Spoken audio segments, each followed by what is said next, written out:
The corpse that wore a crown. 3 nights after the hollow gate was moved out of Midgard, the North no longer possessed a single dawn that could honestly be called clean. Light still came, it still climbed over the horizon, but it rose like a weary oblidation, dragged through layers of gray smoke and powder snow before spilling over rooftops, forests, and the stone piers along the sea in the pale color of fishbone. In the villages scattered along the edges of Varnheim, people said that ever since the square at Ashenvale had exploded in white light, the ravens had changed their flight paths. They no longer traveled in black bands toward the deep woods or circled over carcasses abandoned in the fields. They flew toward the capital, toward the church bell tower, toward the place where they had just built a royal bier for King Haldor. Inside the great hall, cold as a burial vault, the smell of pine resin, incense, and dried blood had not yet faded. Haldor's body lay upon a bier of cypress, wrapped in white burial cloth, his hands folded over his chest, as every monarch of the Silver Raven line had been arranged before being burned with sword and crown. His face was covered by a silver funerary mask cast in the image of his living expression, composed, stern, and merciful enough to make men forget the coldness that had always lived beneath the skin. 3 high priests stood around the bier in a half-circle. They took turns chanting sacred formulas, praying that the king's death would be remembered as martyrdom and miracle instead of the simple, humiliating truth that he had died on the snow of a small village while hunting 2 children who carried a cursed bloodline. Outside the hall, an entire city boiled with rumor. Some said the king had died by witchcraft. Some said the church itself had offered him a sacrifice. Some whispered that the one who had killed Haldor was Captain Brynja Sigurdsdottir, the most faithful hound the Silver Throne had ever raised, and that war between crown and creed was now only a few heartbeats away. But inside the chamber, the dead man lay still, until the 7th candle went out by itself. None of the 3 priests saw a wind. The thin flame only shivered once, then vanished. The 8th candle followed, then the 9th. The whole line of candles began to darken one by one along the stone walls, as if an invisible hand were pacing the room and touching each wick in turn. One of the priests swallowed. He had only just drawn breath to call for the guards when the beat of raven wings rolled over the vaulted ceiling. Not 1 raven, not 10, hundreds, thousands, wing beats striking together as though the sky itself had been turned inside out and the darkness behind it was pouring down through the seams in the stone. The stained glass windows cracked all at once. Shards rained onto the floor like splinters of frozen light, reflecting the dying candles into 100 broken eyes. From the fissures above, black feathers drifted down in a thick and soundless fall, until, within moments, a soft mourning ring of raven plumage had formed around the bier. "Shut the doors!" the oldest priests shouted. But the doors did not close. They opened. Night wind entered like grave water spilling into a tomb. With it came a tall, gaunt figure in a white cloak, face hidden behind a gray veil, one hand resting on a scepter carved from an ash branch burned black along half its length. He crossed the threshold without anyone daring to stop him, not because they knew who he was, but because the fear in their blood knew before their minds could. The man in white lifted one hand. The ravens outside fell silent. The entire capital seemed to sink beneath the weight of a single enormous palm. "You prayed for a dead king to rise again," he said.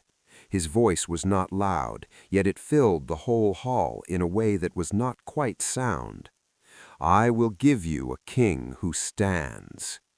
He lowered the head of the scepter to the brow of Haldor's silver mask. A thread-thin line of light flowed from the wood into the metal and spread into pale blue runes.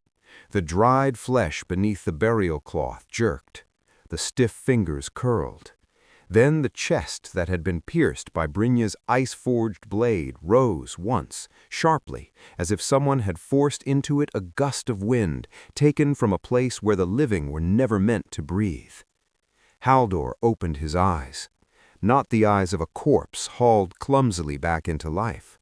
One human eye, and one dark socket so deep that to look into it felt like falling out of reality. The three priests trembled. The one nearest to the bier began to weep.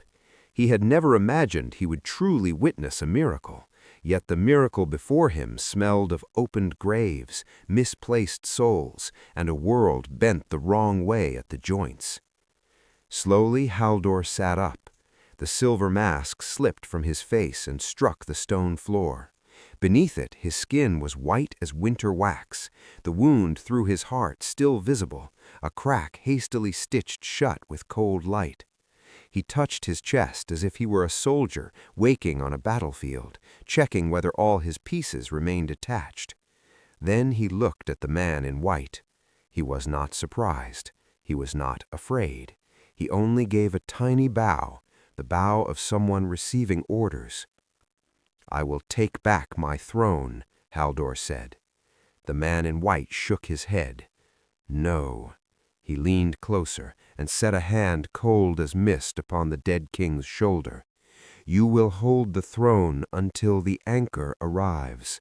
After that, throne, sanctuary, war, faith, relics, all of it will be nothing but firewood." Haldor looked down at the dark socket reflected on the polished floor. A thin smile touched his mouth, more weary than anything he had ever worn while alive. "So the gods have finally decided to show their faces." The man in white laughed softly. "Gods? No. I am only a keeper of stores for a god who has been dead far too long." Outside, the city bells began to ring. The first peal announced morning. The second summoned the holy soldiery. The third opened the age of a new crusade. By the time the 13th peal rolled over Varnheim, Haldor was already on his feet, the silver crown set back upon his brow, striding out onto the high balcony above the square below. When the people saw their king alive, they dropped to their knees in waves. Their cries, joy, terror, devotion, disbelief, struck against one another until they became a fever. In that upheaval, very few noticed two things. The first, Haldor's shadow no longer moved in perfect time with his steps. The second, on the shoulder of the white-cloaked figure standing behind him was embroidered a sign erased from every official chronicle 8 centuries before. A root coiled around a sewn-shut eye, the mark of those who watched the hollow gate. That night, the entire North began to hear the same new prayer. It was not sent upward to any god. It was not sent downward to the land of the dead. It was sent toward the walking anchor, hidden somewhere in the snow. In Ashen Vale, Eirik Ashborn woke from a dream full of ravens, and the black root mark on his chest began to beat like a second heart. Chapter 1. The Heartbeat of the Door. Ever since he became the new anchor of the Hollow Gate, Eirik had no longer slept like an ordinary human being. Sleep had become nothing more than a brief plunge through many layers of dream. In one layer he heard water dripping onto stone in an endless corridor. In another, the air was thick with iron, like walking inside a forge buried beneath the root of a colossal tree. In another, he stood before millions of lidless eyes floating in the dark, each of them speaking something different in a different voice, until all the voices piled atop one another and grew too vast to call sound anymore. When he opened his eyes in the abandoned wooden house where they had taken shelter, dawn had not fully broken. Brynja sat beside the window, rewrapping the wound at her side with a strip of clean cloth. Noel sat at the table, bent over a bowl filled with black water, drawing circles across its surface with one fingernail, so that blurred images surfaced and dissolved like a mirror being breathed upon again and again. Freya sat near the dead hearth, a blanket around her shoulders, eyes open but fixed on nothing inside the room. She was the first to notice he was awake. "You dreamed of the door again?" she asked, her voice dry, as if she had only just come through a fever. Eirik had not answered before Noel spoke without lifting her gaze from the water. "It isn't only dreaming anymore.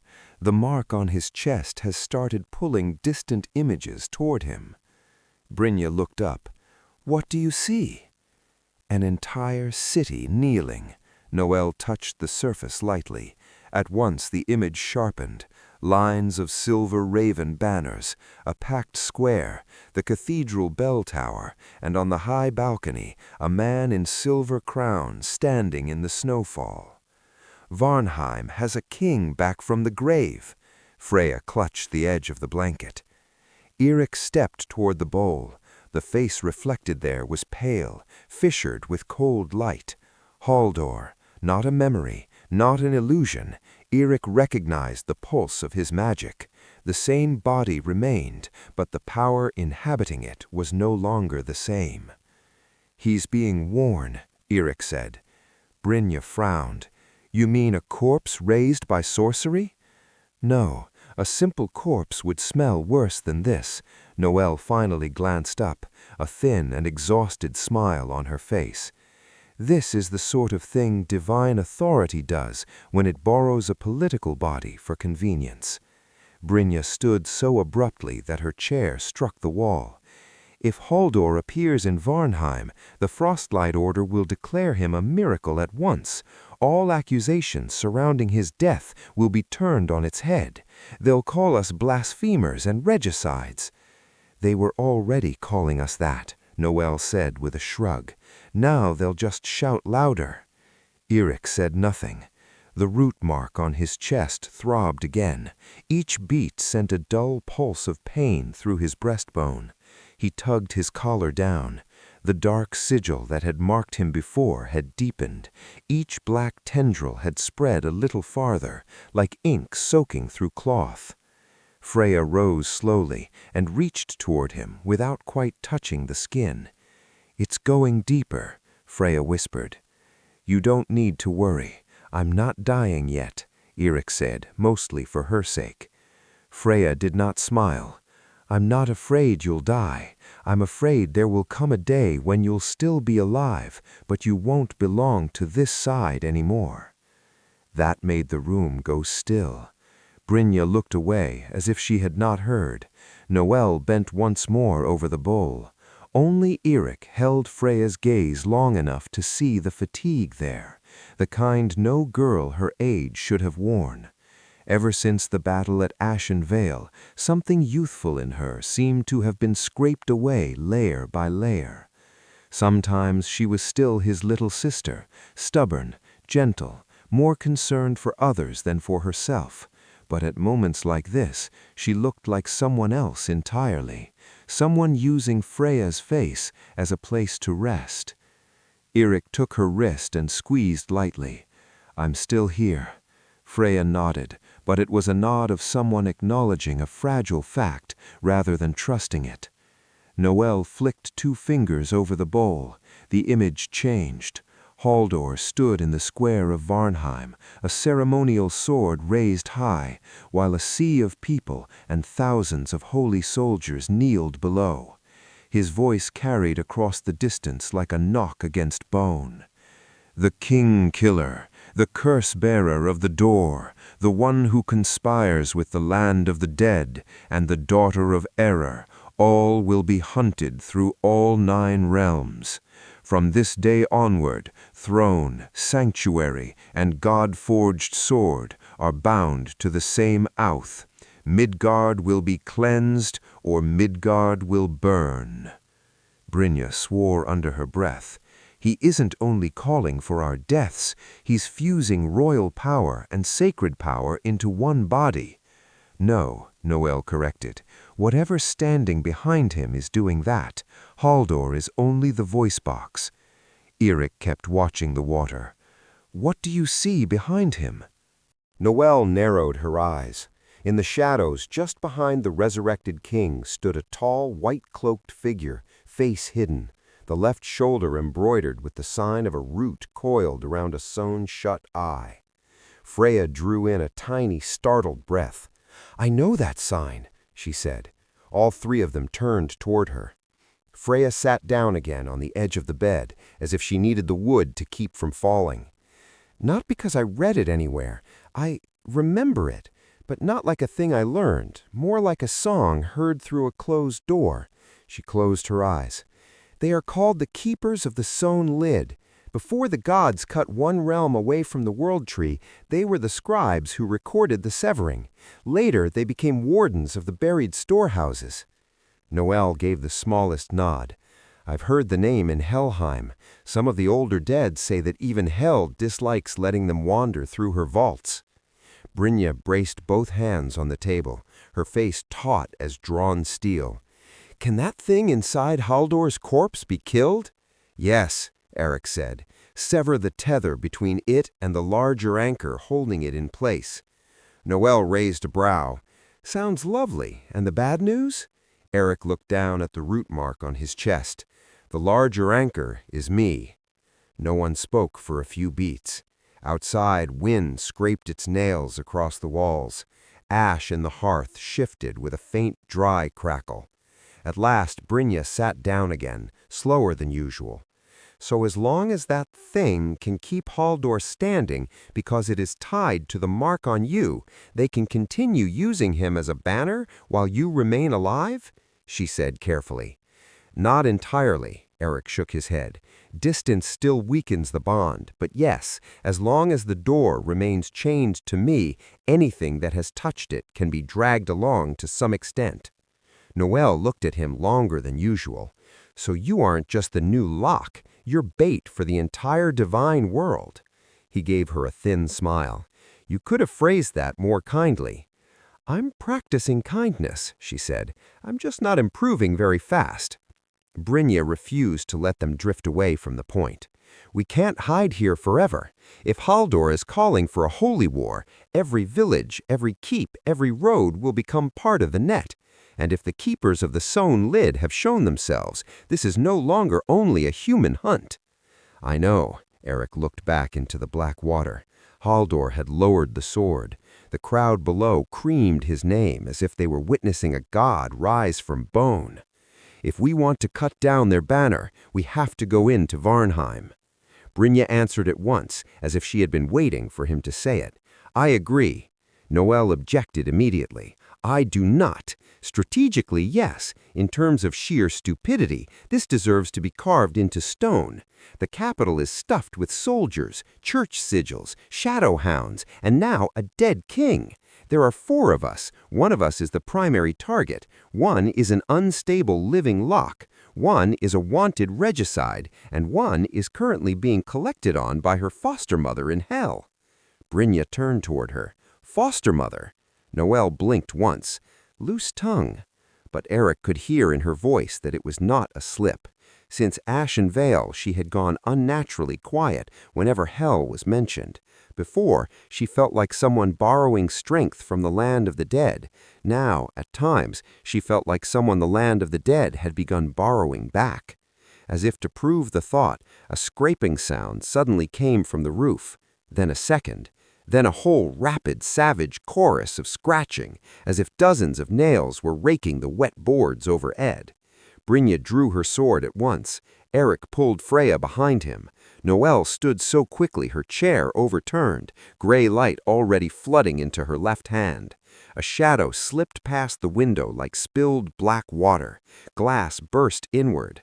The thing that came through was not a raven and not a wolf. It looked like a beast stitched from several dead animals at once, 4 legs too long, a hairless neck, a muzzle stripped of skin so that the muscles beneath twitched visibly.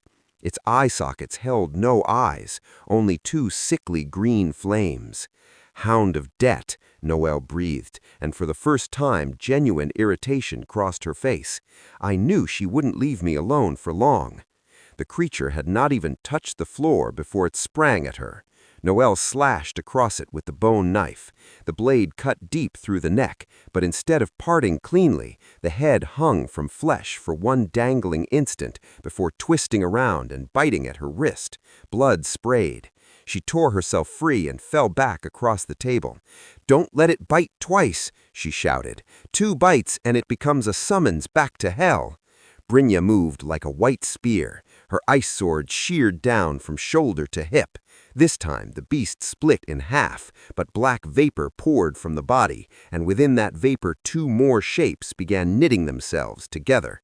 "It breeds itself from blood debt. The more blood it spills, the more of it there are." Eirik slammed his hand against the floor. Red runes flared beneath the half-formed beasts. Suwilo, Nathiz, Isa. Sun, constraint, ice. A white circle burst across the boards like winter sunlight, forcing both vapor bodies into solidity and freezing them in place. Brynja drove her sword into the center of the light. Both creatures shattered into black powder. The first hound, the one with its neck half severed, dragged itself forward, leaving a tar-dark smear behind it. It did not go for Eirik. It did not go for Brynja. It crawled toward Freya. Freya stood motionless, not from terror, but because in that instant her eyes had gone dark as a bottomless lake. The hound halted at her feet. Its entire body trembled. Then it lowered its ruined head to the floorboards like a village dog before a greater master. Noelle cursed softly. Brynja turned to stare at Freya, her face draining white. Freya looked as if she had only just come back to herself. She took a step back, more shocked than any of them. Taking advantage of that brief break, the hound let out a shriek, turned, and hurled itself back through the broken window and into the snow. None of them pursued it.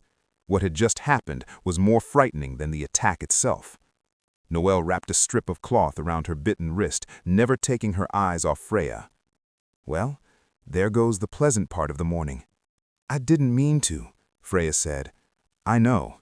That's the problem.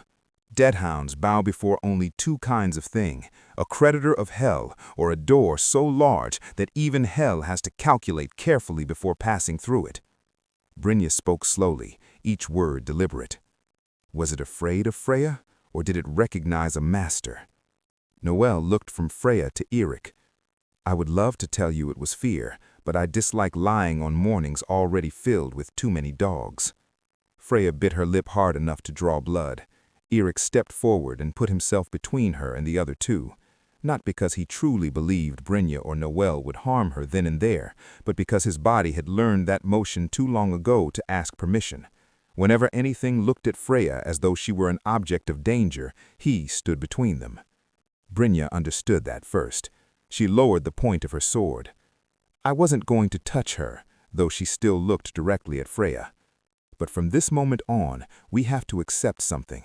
Whatever is inside Freya is growing at the same time as whatever is on your body, Eirik, and if both are pulled to the same place, we won't be able to contain it the way we did at Ashen Vale. Eirik knew she was right. That was the worst part. The person speaking truth was not an enemy, but an ally who could already see the shape of the disaster too clearly. He turned back to Freya. "Did you hear anything before the hound came?" Freya hesitated. "Yes." "What?" "Bells, but not here. Bells from a very large city. With every toll, something called your name. It wasn't a human voice. It was more like stone walls learning how to pronounce it." She pressed her hand over her chest. "When the beast came at us, something inside me opened its eyes, just once. It looked at the hound, and it knew the creature had come to collect Noelle, not kill me." Noelle grimaced. I dislike hearing myself described as an unpaid invoice. But the look she gave Freya was no longer only caution. A second thing had entered it now. Fear controlled by long practice. "We go to Varnheim," Eirik said, his voice steady once more. "But not merely to kill the Corpse King on a balcony. We go to find out what stands behind Haldor and how it is using the mark on me. If we can't cut that current, all of Midgard will become an offering table for a war between realms." Brynja nodded immediately. Noel muttered something about heroes always choosing the crowded gate to throw themselves through. Freya said nothing. She only sat down slowly, as though every decision Eirik had just made was waking whatever lived inside her one notch further. They left the house before the day was fully born. Ashen Vale remained behind them like a wound only half bound. None of the villagers came out to see them off, not because of hatred, because ever since the square exploded, everyone looked at the four of them with two emotions at once: gratitude for surviving, and terror because they understood what they had survived beside. At the end of the village, old Astrid stood beneath a sagging awning and tossed Eirik a leather pouch full of herbs for blood and fever. She said only one thing: "Don't let the girl die before she has a chance to decide what she wants to live as." It was impossible to tell whether she meant Freya, Noel, or perhaps even Eirik himself. They crossed the forest heading south. All the while, the mark on Eirik's chest beat in time with distant bells ringing from Varnheim. Each toll felt like a thread drawn taut between him and the city waiting ahead. By noon, they stopped at a stream half frozen over. Brynja went to scout a route around the military cordons. Freya drifted into a feverish sleep. Noel sat upon a moss-slick stone in unusual silence. The bit on her wrist had darkened into branching black lines running along the veins. Eirik brows out eyes. "How long before the summons to hell takes effect?" Noel looked up. "Fastest, tonight. Slowest, 2 nights. Depends on how angry she is." "Her? You mean hell?" She laughed, but there was no warmth in it. At last, a correct question. She looked down at the dark water under the skin of ice and spoke as if telling someone else's story. "I'm not Hell's blood daughter. I'm the part of her that still knew how to pity, or was once. It was long ago. There was a time when Hell could still grieve in a way that wasn't confused with hunger. She cut that part away from herself so she could rule the dead more fairly. The severed piece fell onto a deep root and slowly became me. If she's calling it back now, Helheim is preparing to do something that doesn't require mercy." Eirik sat with that for a long while. All the times Noel had joked about not quite belonging among the living, about having died halfway already, about smelling like grave earth, none of it had been exaggeration. "You never told anyone? What would be the point?" She shrugged. "People either want to worship you or burn you. Both are inconvenient." He asked the thing that mattered most.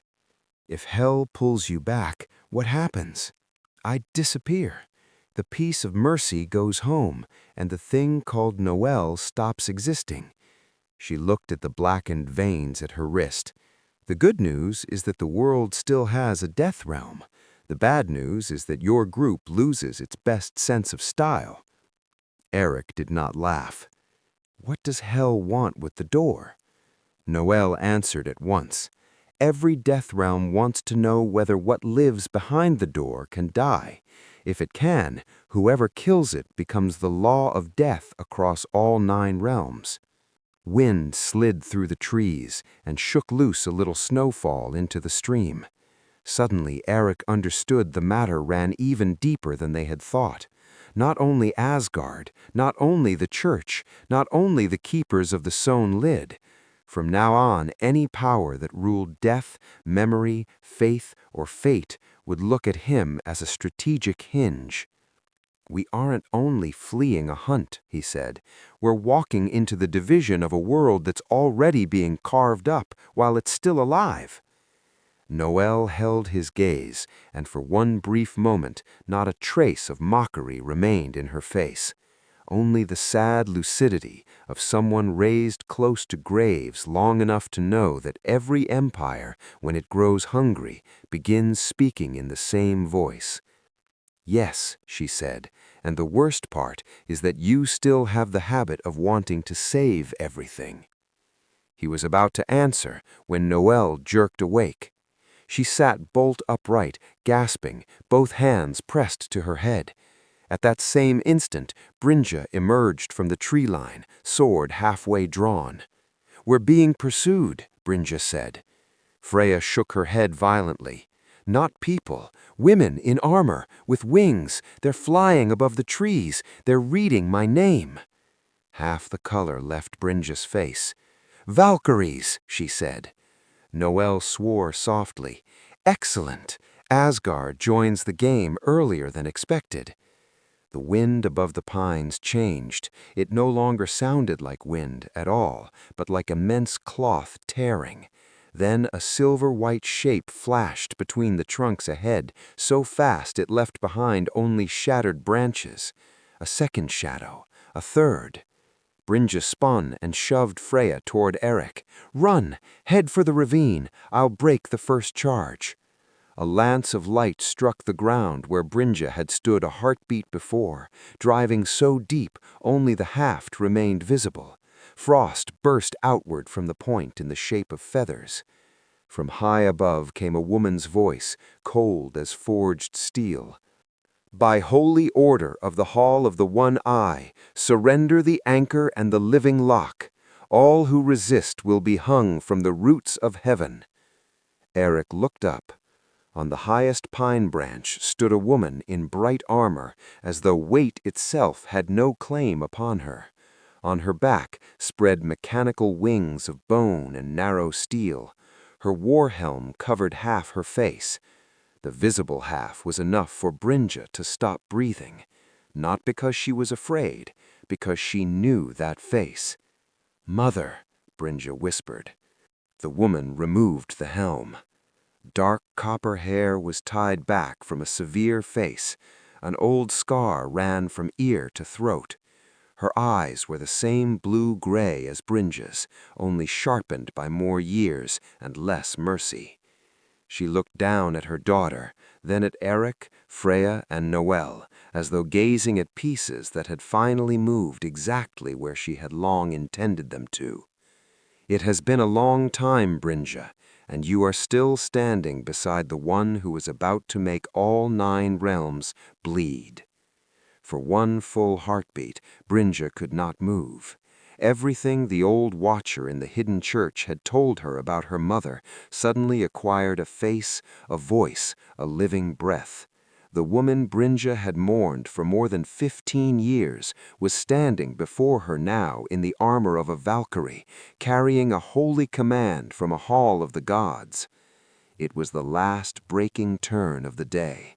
The war with humankind had barely begun, and already it had opened into war with the divine. Chapter 2. The Mother in Iron Wings. The woman's name was Runa Sigurdsdottir. Brynja did not need to hear her announce it. Some names were carved into childhood by hand, by lullabies, by cloaks that smelled faintly of snow and honey, by stories told beside the fire. They lived in the body longer than memory could explain. For 15 years, Brynja had believed her mother dead in a border purge against heretics in the far north, yet one glance at the slanted scar along the neck and the slight way the woman's weight favored the left leg was enough. There was no mistaking her. What turned Brynja cold was not the fact that her mother still lived. It was that she lived inside the armor of a Valkyrie. Since her years as a novice at the Frostlight Order, Brynja had heard the older women soldiers say that Valkyries were not creatures one met and then came home to describe in full. They appeared only when battles grew large enough, when the gods required someone to die in the proper useful manner. Some called them Odin's chosen riders, others called them butchers in silver wings. Whatever name one used, one truth remained. No mortal entered the ranks of the Valkyries through kindness. Runa stood high on the pine branch while the wind snapped her white-silver cloak against her body like a war banner. Behind her, 6 more winged armored figures slowly emerged between the upper boughs, silent and exact as spears hanging in the air. "Get behind me," Brynja said, though she could not have said whether she spoke to Eirik or to the small, trembling child still alive somewhere inside herself. Runa looked down, expression unchanged. "I did not come to kill you, Brynja. I came to pick you up from your last mistake." "Mistake?" Brynja lifted her face, her grip on the sword whitening her knuckles. "You feigned death. You left the church to raise me into a hound, and now you return in a forest with wings on your back and call it rescuing me from error?" One of the Valkyries to Runa's right tilted her head slightly, as if unaccustomed to hearing a mortal address her commander in that tone. Runa, however, only answered slowly, "I left you alive. At certain moments, that is all a mother can do." Noelle laughed without warmth. "A touching family reunion, right after you drop hunters out of the trees on top of us." Runa shifted her gaze to her. The look lasted only an instant, but it was enough to make the air around Noelle turn several degrees colder.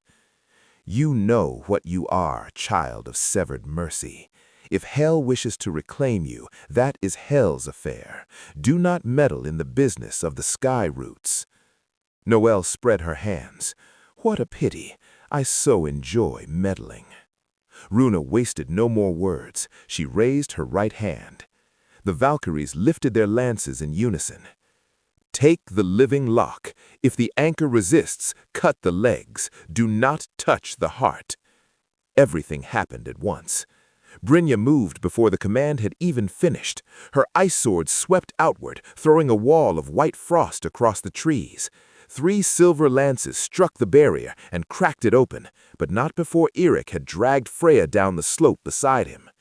Eirik slashed straight into the ground. Ice split into a narrow gray fissure that swallowed 2 other lances whole before snapping shut like the mouth of a beast. Runa did not move. She only turned her wrist. A Valkyrie on the left plunged down like a hunting hawk, short blade flashing silver as it cut for Brynja's neck. Brynja blocked it.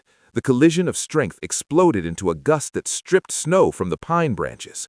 For the first time, Brynja understood what it truly meant to fight something that had passed beyond the limits of the human body.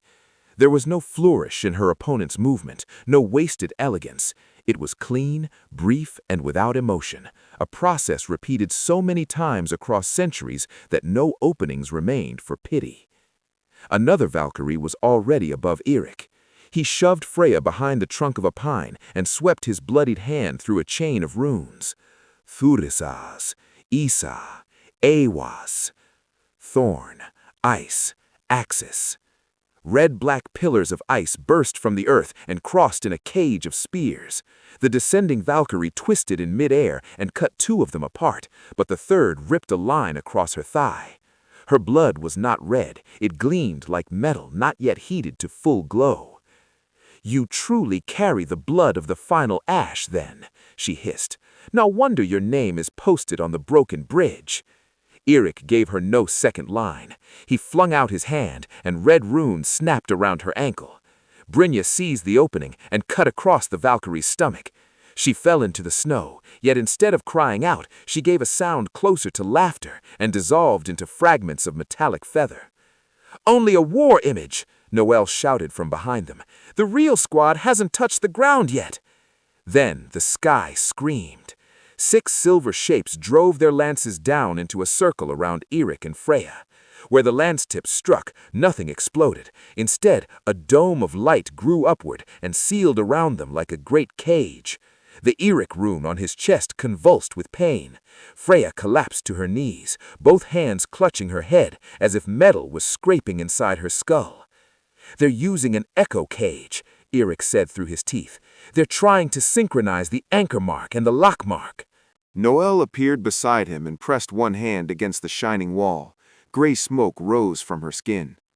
"Keep the girl conscious. I can crack this thing for maybe 10 beats." Cold sweat stood out on her forehead despite the killing wind.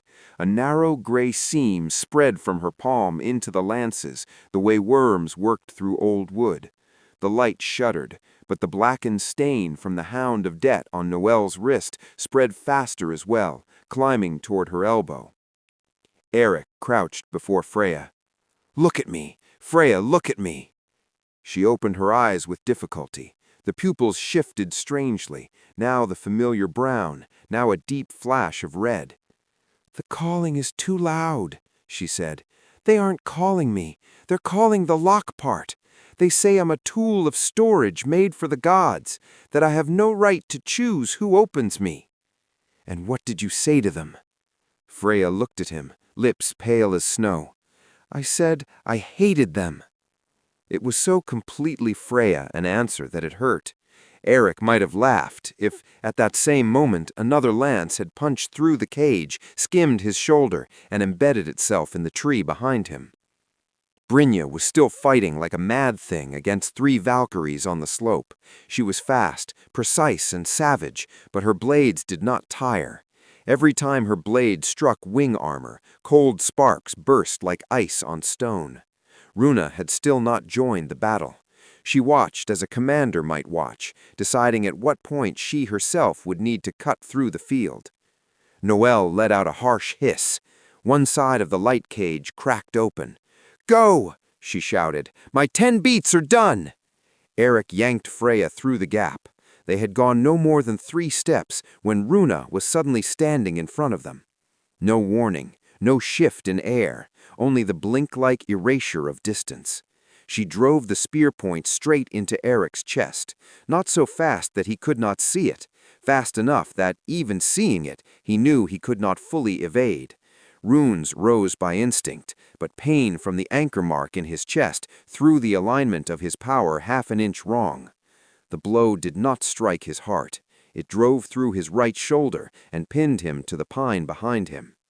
Freya screamed. Brynja spun toward the sound, and in that instant one of the Valkyries cut a line along her thigh. Blood scattered over the snow. Runa stepped closer to Eirik. Her face was not cruel. It was simply not gentle either. It had that terrible coldness of someone who had placed decisions above feeling for too many years. "If I had wanted to kill you, I would have cut your throat the moment I landed. I need you breathing. I need the girl intact. Do not force me to break more bones." Eirik clenched his jaw and gripped the shaft of the spear in his shoulder. Blood ran down to his elbow. "Who do you need us for? Odin?" Runa gave a tired little laugh. "Odin does not personally hold the reins of every hunt anymore, whatever the old stories say. The Hall of the One Eye has more stewards than you imagine. So it's for the thing wearing Haldor's body?" For the first time, something changed in Runa's gaze, only slightly, but enough for Eirik to catch it. Not surprise, confirmation. "You know too much for a branch that has only just opened," she said softly. Ignoring the agony in his shoulder, Eirik tightened the grip of the spear.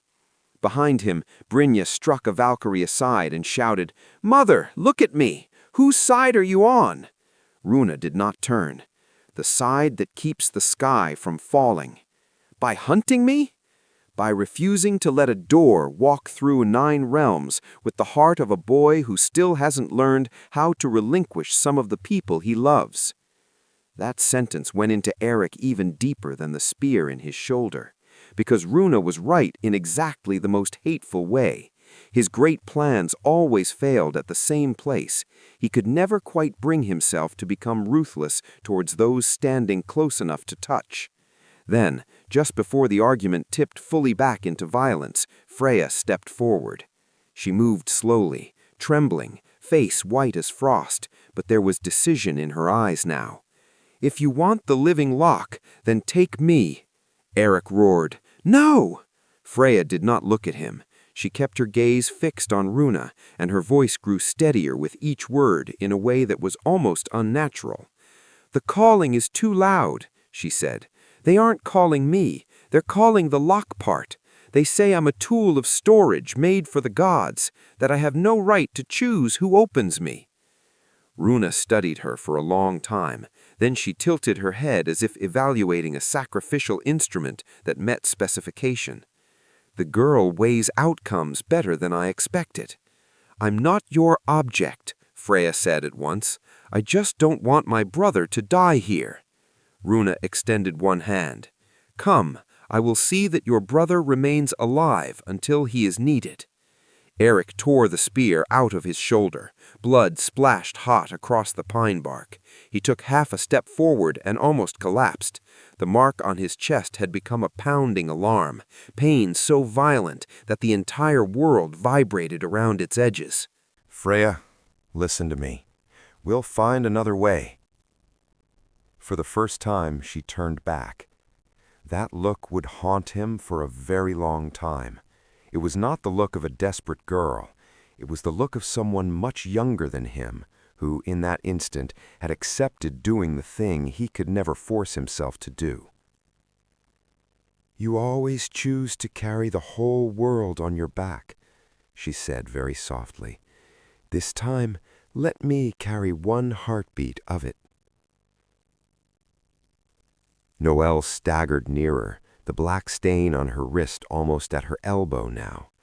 I object to all noble, irritatingly grown-up decisions of this kind, she said, but we don't have any beautiful cards left to play. Brynja stood frozen in the trees, blood running down her thigh, face whiter than the snow. The mother she had believed dead had returned. Her comrade had been nailed to a tree. The girl she had just sworn not to surrender to the church was stepping into Valkyrie hands of her own will. Everything was beginning to resemble some old nightmare she had never quite managed to remember all the way through. Runa lowered her spear. The remaining Valkyries retreated by half a step, maintaining the ring without attacking. Freya walked past Eirik. He caught her wrist. Only for a moment, but it was enough. The pulse from the anchor mark in his chest and the lock mark inside her body collided and flashed a spray of broken images into both of them. A hall suspended with countless broken swords, a one-eyed man standing behind a curtain of roots, a red-haired girl in white sitting on a very high stone seat, and a rainbow road already broken in half, plunging straight into night. Freya squeezed his hand hard, as if she too had seen a fragment of the same vision. Don't save me the old way. The old way always makes everything worse. Then she pulled free. Runa placed a gauntleted hand on Freya's shoulder. The steel wings on her back spread wide, with a sound like 100 narrow blades leaving their sheaths at once. Brynja took one step forward. Mother, if you take her, I will come all the way to the Hall of the One Eye. For the first time, Runa looked at her with something almost gentle. I know, she said. That is why I am still standing here speaking, instead of letting the other Valkyries take your head as well. She paused for one beat. Brynja, I owe you a truth, but I cannot speak it in a forest with too many ears awake.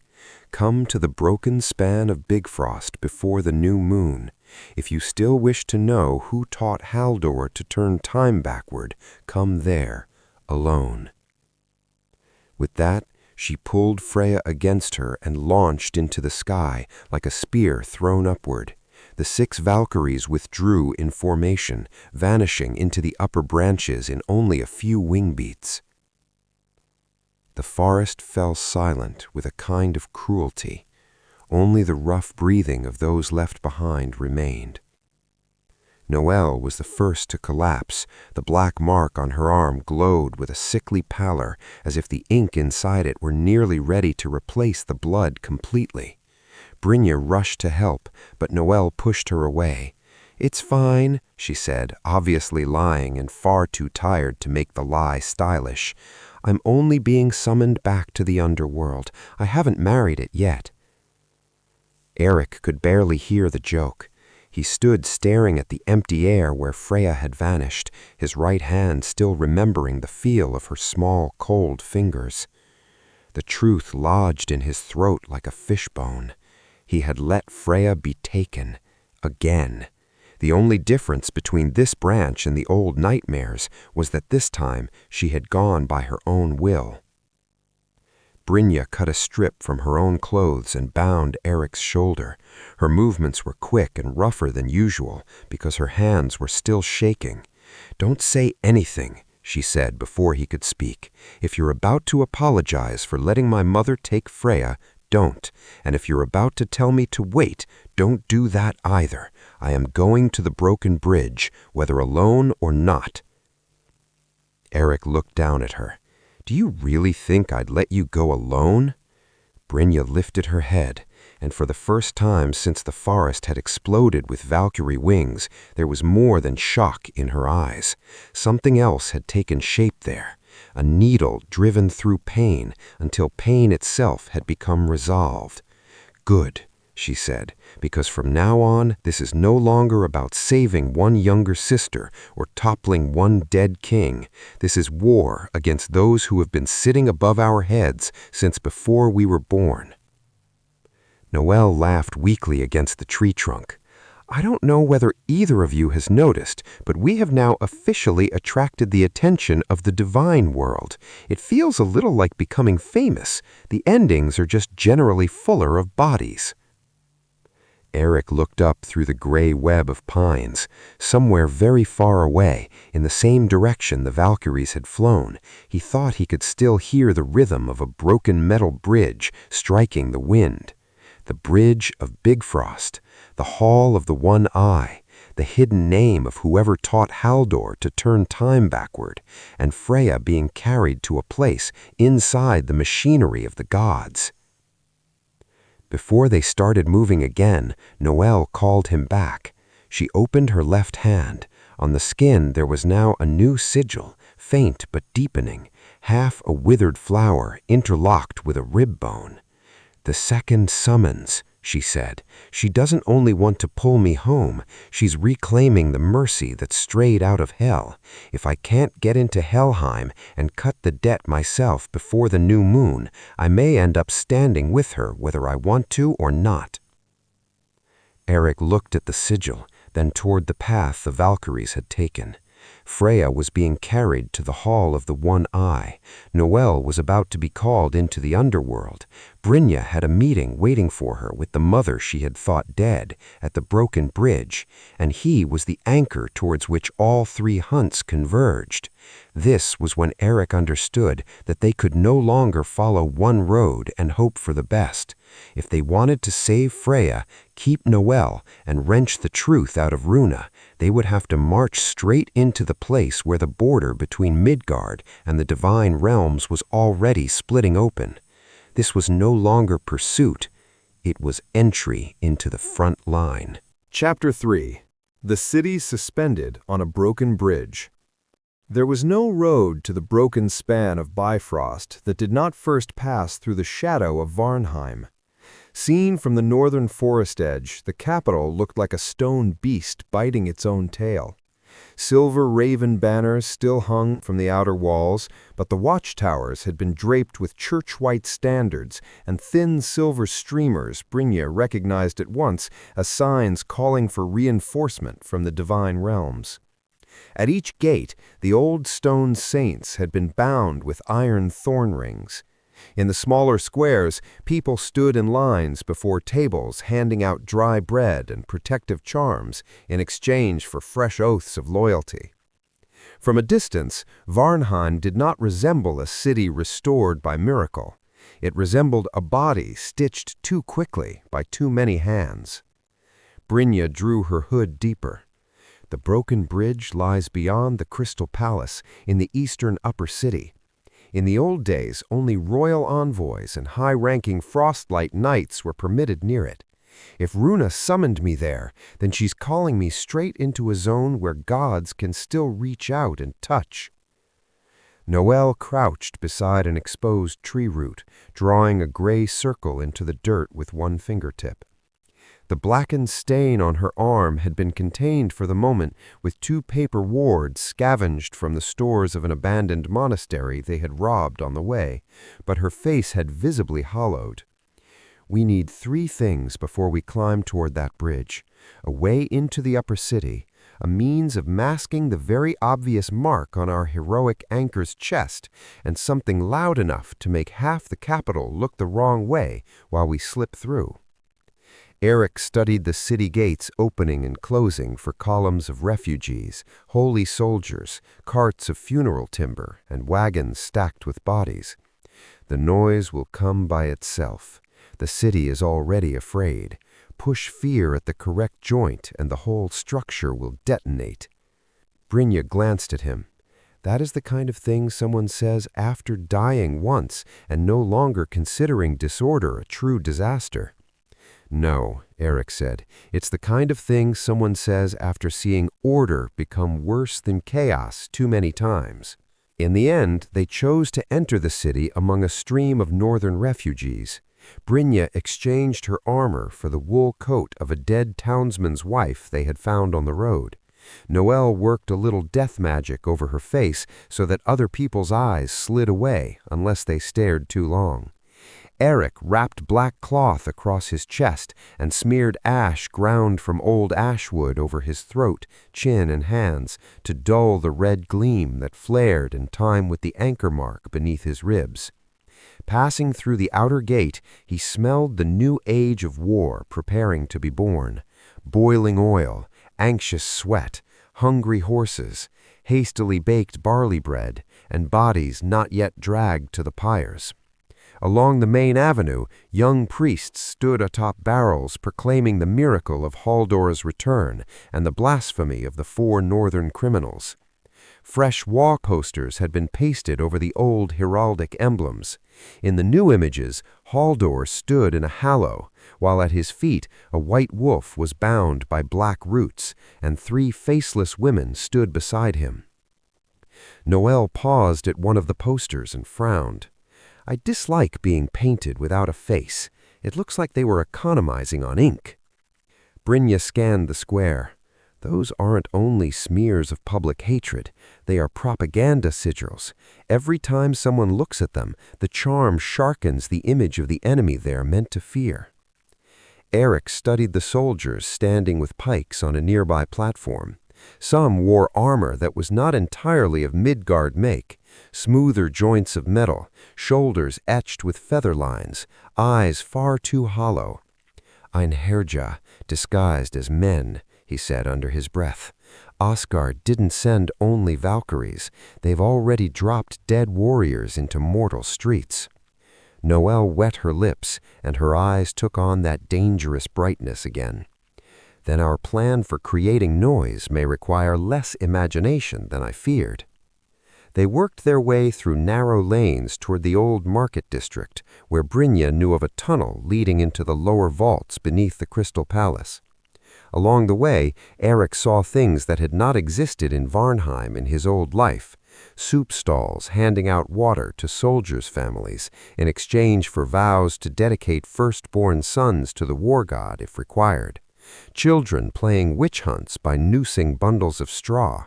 Poor women buying charms to keep demons from their doors, when in truth the charms only marked each household for easier curse control. When order sensed itself slipping, it immediately began growing extra hands and teeth. In the old sub-vault, it proved usable, though half the corridors were flooded with foul water and rot. Brynja led through almost total darkness, as if the soles of her feet remembered each brick beneath them. Eirik walked in the middle, Noelle behind. Now and again, through the ceiling, came the muffled thunder of boots and shouted commands. Something far greater than common panic was forming in the city above. They learned what it was when they reached a narrow observation slit opening beneath the floor of a small chapel beside the central square. Through the ventilation grates, they saw a sea of people packed tight across the stone. On a high balcony hung with silver standards, Haldor stepped out once more in white ceremonial robes. At his sides stood not the old priests, but two enormous warriors wearing horned helms of narrow iron. Behind them, half hidden, was the white-cloaked figure of one of the keepers of the sewn lid. "What are they doing?" Noel asked. Brynja looked at the wooden stakes rising along the edge of the square, and her face changed at once. A communal offering. In the square, Halldor raised his hand for silence. A little girl, no older than 7, was led forward. Behind her came her mother, sobbing but still nodding through a blend of devotion and terror. The high priest announced that the king's return from death was a sign from above, and that every loyal family must offer one seed of its future, so that Midgard might remain clean of the door and the curse. The child was placed upon a rune-carved stone dais. Eirik surged upright. Brynja seized him before his head hit the trap slab overhead. "If you leap out now, you won't save the girl. You'll only deliver yourself onto the exact balcony they're waiting to claim." "They're sacrificing children!" "I can see that," Brynja hissed, and real fire burned in her eyes now, stripped of all frostlight discipline. "But if you die here, they get something 1,000 times larger than one child." Noelle pressed her palm against the stone hatch, her head tilted as if listening to something beyond the walls. "No need to leap out first. Wait 3 beats. Somebody else is about to crack this square open." Sure enough, from the south edge of the plaza came a deep explosion. One of the wagons carrying pyre timber caught fire before the ritual had properly begun, and yellow flames leapt high. The crowd screamed and rippled like fish scattering from a net. A second wave of shouting followed from nearer at hand, as a knot of starving citizens burst from the line of charm shops, hurling stones and cursing the priests who had stolen grain. Varnheim's collective nerves were already wound too tight. One spark was enough. "We have allies?" Brynja asked. Noelle shrugged. "Hungry cities tend to manufacture temporary allies on their own." But the figures emerging from the fire were not starving townsfolk. They were 3 warriors in dark ash-colored armor, lower faces covered, each carrying a war axe engraved with cinder runes. They hacked into the guards surrounding the square with a style that belonged neither to the church nor to the royal legions. The panic deepened. Halldor stepped back, while the 2 giants beside him leapt down to defend the sacrificial dais. Eirik studied the black-armored trio carefully. One of them turned, and though the distance was great, Eirik saw a scar running from the corner of the eye to the ear.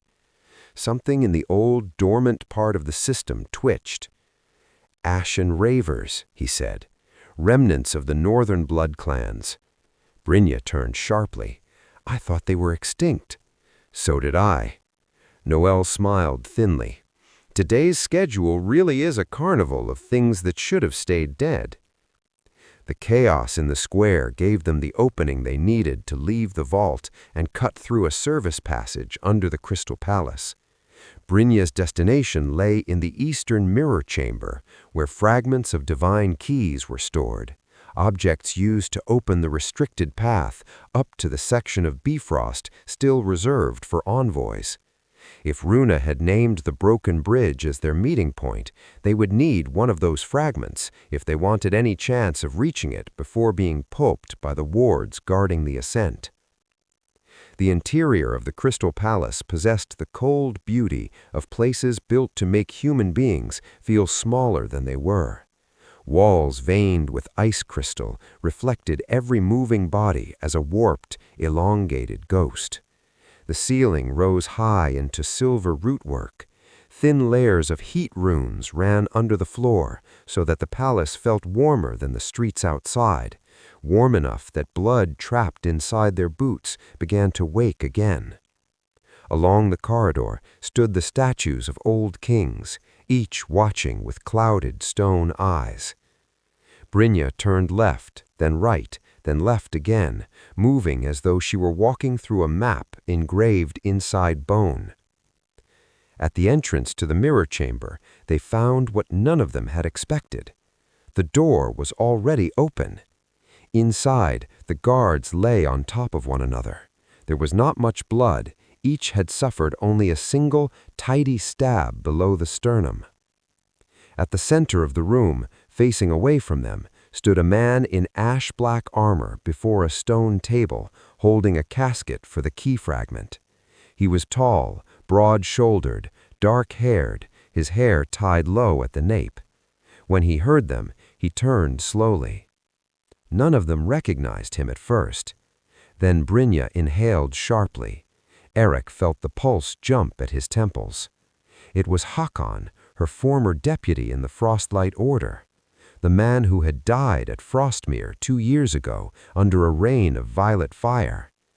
"You, Hakon?" Brynja took a half-step into the chamber. The man looked at her. There was more warmth in his eyes than in the dead soldiers in the streets above, but not the full warmth of a living man. "I haven't truly been that name for some time," he said, "but if you wish to address the part that used to be me, you may." Noel gave a low whistle. "Impressive. Truly everyone is coming back today." Hakon lifted the stone casket. "Don't waste time. The square is about to explode a second time. I came for the sky shard on your behalf." Brynja stopped short. "On our behalf?" "On yours more precisely. The others are necessary but unfortunate consequences." He tossed the casket. Brynja caught it by reflex. "I don't have much time left before the human part of me stops holding. Listen carefully. Runa does not serve Odin. She serves a council behind what is called the Hall of the One Eye. They have used Haldor, the church, and even the broken time branches to feed a machine of faith." Eirik stepped farther inside. "What machine?" Hakon looked at him, then at the hidden mark beneath the bandages on his chest, as if he could see through cloth. "A machine that keeps the realms believing divine war is natural. Every battle, every offering, every prayer uttered from fear is sent up the world tree as tax. The hollow gate is the only thing that can sever that current, because behind it lies the memory of the gods' first crime." Noel lowered her voice. "You know more than a reasonable corpse should know." "I died at Frostmere and was dragged up from the middle road," Hakon said with a dry smile. "There are spirits on the broken bridge who hear many conversations the living assume were sealed." The bells outside changed suddenly, shifting into a faster and harsher cadence. Hakon turned his head toward the high windows. Light pulsed beneath the skin of his throat. Whatever remained human in him was clearly collapsing. Brynja clenched the casket containing the shard. "Why help us?" Hakon looked at her for a long time. "Because in the branch where I died, you came back for my body while the entire fortress was burning. I don't remember my own face clearly anymore, but I remember that you did not leave me there." Then he drew one of his axes and turned his back to them. "Take the eastern glass bridge. In 3 minutes the Einherjar will flood the palace. I'll hold the door." Brynja stepped forward. "Hakon! Don't waste a good memory trying to save something that can't be saved," he said without turning. "If you meet Runa, ask her why she allowed her daughter to be raised on lies. And if you make it to the broken bridge, don't trust anyone who wears a single eye as a symbol." At that moment, the outer hall doors exploded inward. Bronze-armored warriors of Asgard poured through like a metal tide. Hakon moved to meet them alone, axe swinging wide, and for the first time Eirik saw a dead man still choosing to fight, as if death had failed to burn the stubbornness out of his soul. The remaining 3 ran. The eastern glass corridor shook beneath their feet. In the courtyard below, the central square finally exploded for the second time, not with fire, with a gray tear ripping open in the air itself, like a knife line cut through the cloth of the sky. Noelle stopped so suddenly she nearly fell. The color drained from her face. No! From the tear, hundreds of skeletal hands reached through, bringing with them the grave-cold smell of deep burial. The screams from the square struck the Crystal Palace walls and came back as shock. Helheim had touched Varnheim. Eirik wheeled on Noelle. "Was that you?" She shook her head, breathing hard. "I didn't open it. She's using the debt path tied to me as an anchor point to thrust an arm across. Hel wants her share of the game before Asgard steals you." Brynja cursed hard enough to cut herself off. "So now both the divine world and the underworld are fighting over us?" "Welcome to the real war," Noelle said, still staring at the widening gray rent. But something more terrible waited above even that. In the midst of the crowd's panic, the skeletal hands, and Haldor barking commands at his soldiers to fire at both bodies and shadows, Eirik suddenly saw an image not before his eyes, but deep inside the anchor mark. A very high hall, a black stone throne, Freya sitting upon it in the same white village dress she had worn at Ashen Vale, rings of light clasped around throat, wrists, and ankles like bridle tack.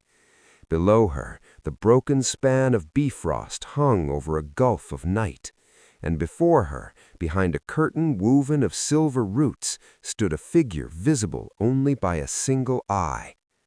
In that vision, Freya lifted her head as if she felt him looking. Her lips did not move, yet he still read the words, "Don't be late." The vision vanished. He almost lost his footing on the glass walkway. Brynja caught him by the shoulder. "What did you see?" For a moment he could not answer. The screaming from the square, the steel, the bones, the shattered bells, and the second heartbeat in his chest were all striking inside him at once. At last he said, "Freya isn't imprisoned in some dark room. They're putting her on a throne." Then all three of them understood that the Hall of the One Eye did not merely want to hold the living lock. It intended to use Freya as a kind of kingship. Chapter 4. The Hall of the One Eye. The sky shard was a sliver of crystal as thin as a blade of ice, no longer than a handspan. Yet when Brynja opened the stone casket, the entire glass corridor filled at once with cold rainbow reflections.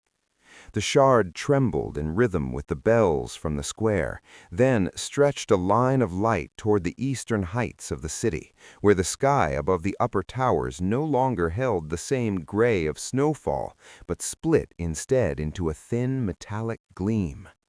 "Move," Brynja said. "If the bridge still obeys this shard, we need to reach the foot of it before Asgard seals the approach." They ran through the slanting corridors of the Crystal Palace, while Varnheim below them fell fully into urban war. Holy soldiers fired into the skeletal hands clawing out of the Helheim rift. Citizens trampled one another trying to reach the gates. Bronze-armored fighters of Asgard deployed closed formations around the square, as though mortal panic were only mud to be stepped across. At the center of it all, Haldor remained standing, sword raised, face pale as funeral paper, issuing commands with the posture of a king and the hateful, faintly delayed movement of a thing pulled by strings. Eirik had no time left to hate him more. The anchor mark in his chest had begun to synchronize painfully with something high above them. Every step east made his second heart beat faster, almost more gladly. The sensation was so revolting that he bit the inside of his tongue just to keep his thoughts from drifting into that alien rhythm. The path up to the foot of Bifrost lay beyond an ancient temple precinct, abandoned long before the church refashioned Varnheim. It had once been a war god altar ground. Later, it had been turned into storage for ceremonial banners and secondary relics. Perhaps because it had been neglected for so many years, it had preserved one of the oldest mechanisms still connecting Midgard to the divine level. Dead vines covered the eastern wall. At their center was a gate not locked by any bar, but 11 narrow slots shaped like feathers. Brynja set the sky shard into the central groove. The instant crystal touched stone, it liquefied into a stream of light. All 11 grooves flared. The stone gate trembled, dust raining from its seams. Then the whole wall split apart like a pair of opening wings. Beyond it was not a corridor. It was sky. A colossal bridge floated over a gulf of night, made of rainbow light fractured into enormous blocks. The portion nearest Midgard still held for several hundred steps. Farther on, entire sections had collapsed and hung broken in the void like the shattered ribs of a cosmic beast. Beneath the bridge lay neither land nor sea. Only deep darkness pricked with distant lights, and now and then roots of the world tree, huge as watchtowers, moving slowly like sleeping serpents. The wind on the broken bridge was nothing like earthly wind. It carried the smell of heated metal, ancient sap, and snow that had never touched the ground. It moved over skin like something capable of thought. Brynja stepped out first, sword in her left hand, her right brushing one of the bridge stones as if greeting a place she had known only from warrior hymns. "If I don't come back," she said without looking at either of them, "remember that I did not die for any church or any throne." Noel moved beside her, gray light bracing around her legs to keep the wind from pulling her away. "Don't say ominous things. It's already hard enough to find intelligent friends without adding martyrdom." Eirik came last. The bridge shivered faintly under each step, as if it recognized him. Far ahead, in the first great break in Bifrost, the shattered rainbow beams did not fall. They hung in the air like a rainstorm frozen in place. Crossing it was not going to be as simple as jumping. "Where exactly did Runa tell you to meet her?" he asked. Brynja pointed toward the end of the last intact stretch, where a gate tower of white stone rose from nothingness. The gate of hanged glass. From there, the way into the Hall of the One Eye begins. Noel snorted, a name chosen by people who clearly enjoy suffering but wish it to sound poetic. They had not crossed half the bridge before the Valkyries appeared. Not 6, not 10, an entire flight of them, stretched in twin lines through the air like a flock of steel birds. Their wing armor reflected the broken rainbow light and turned the gray sky into cold, flashing shards. Runa still led them. She did not attack at once. She lowered to eye level and said, "Brynja, I told you to come alone. You have brought exactly 3 disasters the divine world would prefer to have chained together." Brynja took another step forward. "Did you summon me to speak or to kill more efficiently?" "It depends on how much you can hear without doing something foolish." Runa shifted her gaze to Eirik. "And you, Anchor, if you force me to choose between the girl's life and the stability of the 9 realms, I will not hesitate." "You sound exactly like Haldor," Eirik said, "always invoking the larger whole in order to justify sacrificing whatever stands nearest." Something flickered quickly through Runa's eyes. Not quite anger, perhaps only exhaustion. "That is because I have seen what the nearest grief can do when it swallows entire realms. You think one person's pain is supreme because you stand in the center of it. I have watched whole worlds die because one person refused to let go of another." Brynja's voice turned to ice. "Then tell me this, who taught Haldor how to turn time back?" The wind on the bridge faltered for one heartbeat. Runa answered without evasion, "I did." Noel drew in a soft, sharp breath. Eirik felt every piece of suspicion in his skull click together with a hiss. Brynja did not blink. You taught him. You helped him create the dead branches, the hunts, the sacrificial rites. You knew what he did to us. I knew, Runa said, and I still taught him. The confession was so flat that it landed more brutally than any defense could have. Brynja raised her sword. Why? Runa looked directly at her daughter. Because in the first branch I remember, you died at 14 beneath the church's heel. Afterward, Halldor came to me carrying a fragment of knowledge that did not belong to him and offered me a loop. He wanted the throne. I wanted another chance for you. I was stupid enough to believe I could control the cost. Brynja's grip went rigid. All the hatred in her seemed to strike something deeper and more painful at once. The knowledge that her mother had committed monstrous things for a reason that was both loving and unbearably selfish. Who gave Halldor that fragment? Eirik asked. Runa was silent for too long. Then she said, a red-haired girl stepped out of the roots of night. For one instant, no one breathed. Freya. The thought flashed through all three of them almost together, but Runa shook her head very slightly, as though she knew exactly what they had assumed. Not the child you know, another expression of her, older, more tired, and more intimate with the door than anyone currently living. The blood pounded in Eirik's ears. You're lying. I wish I were, Runa said. She gave Halldor the first formula for cutting open the time stream, in exchange for a promise that he would keep the anchor alive long enough through the necessary branches. Halldor believed he controlled the game. He was only a hired blade. Noel murmured into the wind. So the thing behind the loop wasn't the king, wasn't the church. It was a version of the living lock coming backward from another branch. That's foul. Brynja forced out the question Eirik could not get through his own throat. Did you see her face clearly? Yes, Runa said, and that is why I allowed you to reach this place. If I keep silent any longer, one day you will kill the wrong person, the last one who should have been left alive. Eirik bit out the words. Where is Freya? Runa turned and pointed toward the gate tower ahead. Inside the Hall of the One Eye. But do not be naive enough to think it is Odin's throne. Odin has not sat there for centuries. Even though the wind had not strengthened, all three of them felt as if the bridge had lurched beneath their feet.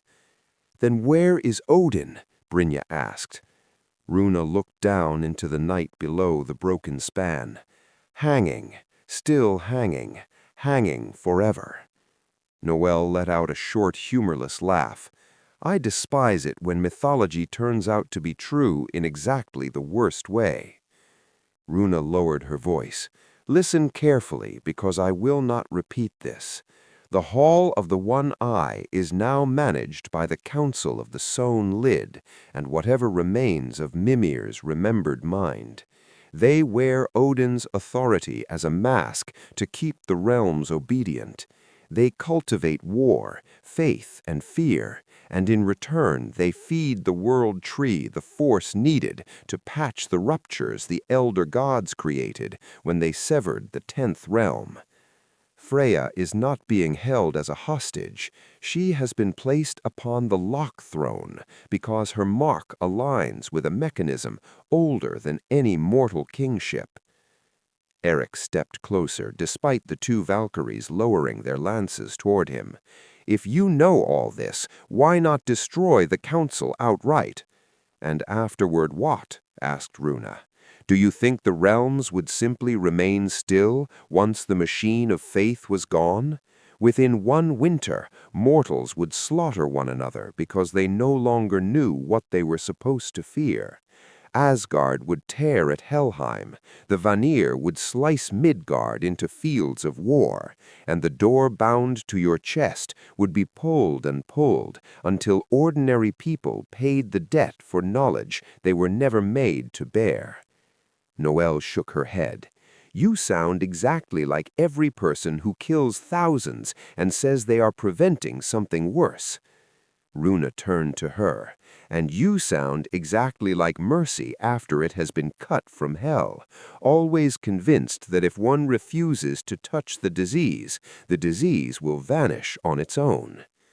Noelle was about to answer when she suddenly stopped. Her mark on her wrist flared bright.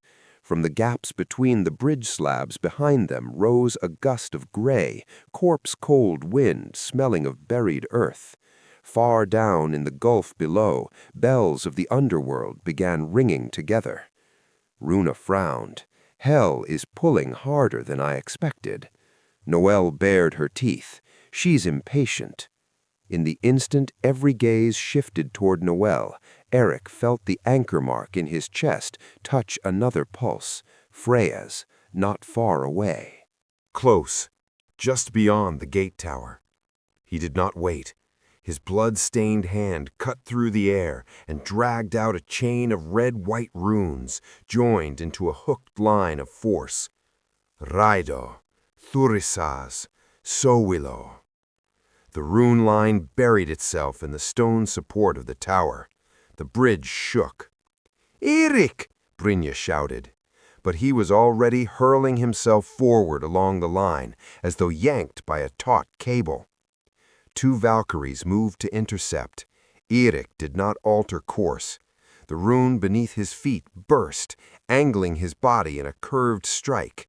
He slipped past the first spear, caught the second Valkyrie's armored arm, and used the force of her own dive to smash her against the bridge rail. Metal cracked. At the same moment, Noelle opened a gray slit beneath the Valkyrie's feet and swallowed her into temporary dead shadow.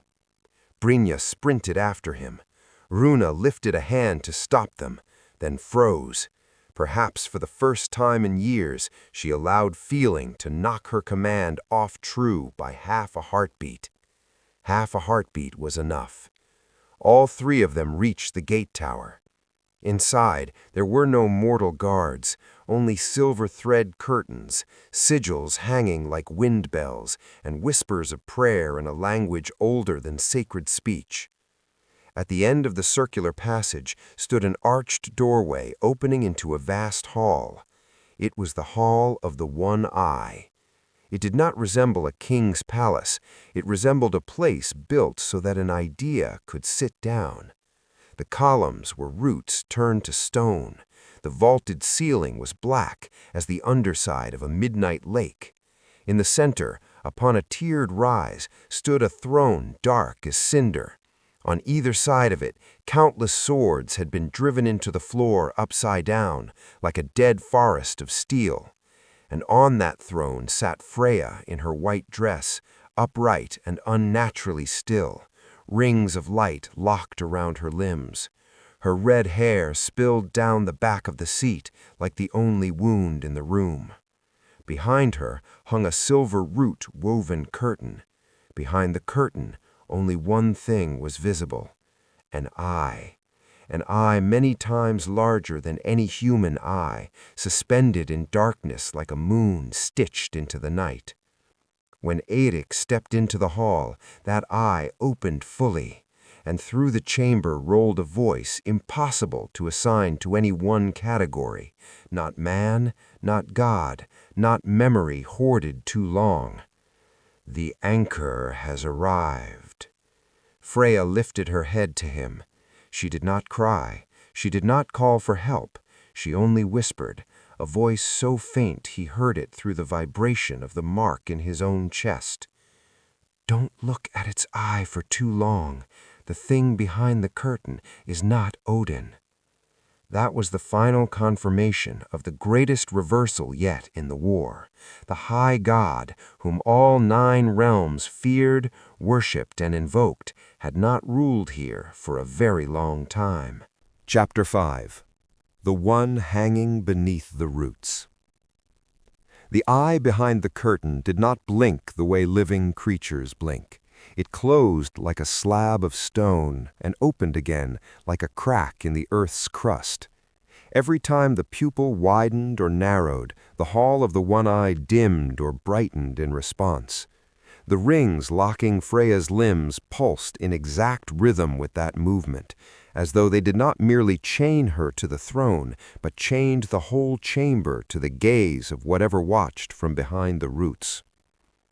After only 3 beats of looking, Eirik felt a pounding behind his temples. At the edge of his sight, scenes that did not belong to the present began to flare and vanish.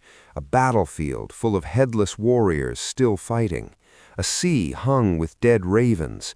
A crowd kneeling around a colossal wooden machine grinding faith into luminous blood. He turned his face away, just as Freya said again, more clearly this time. Don't let it build images inside your head.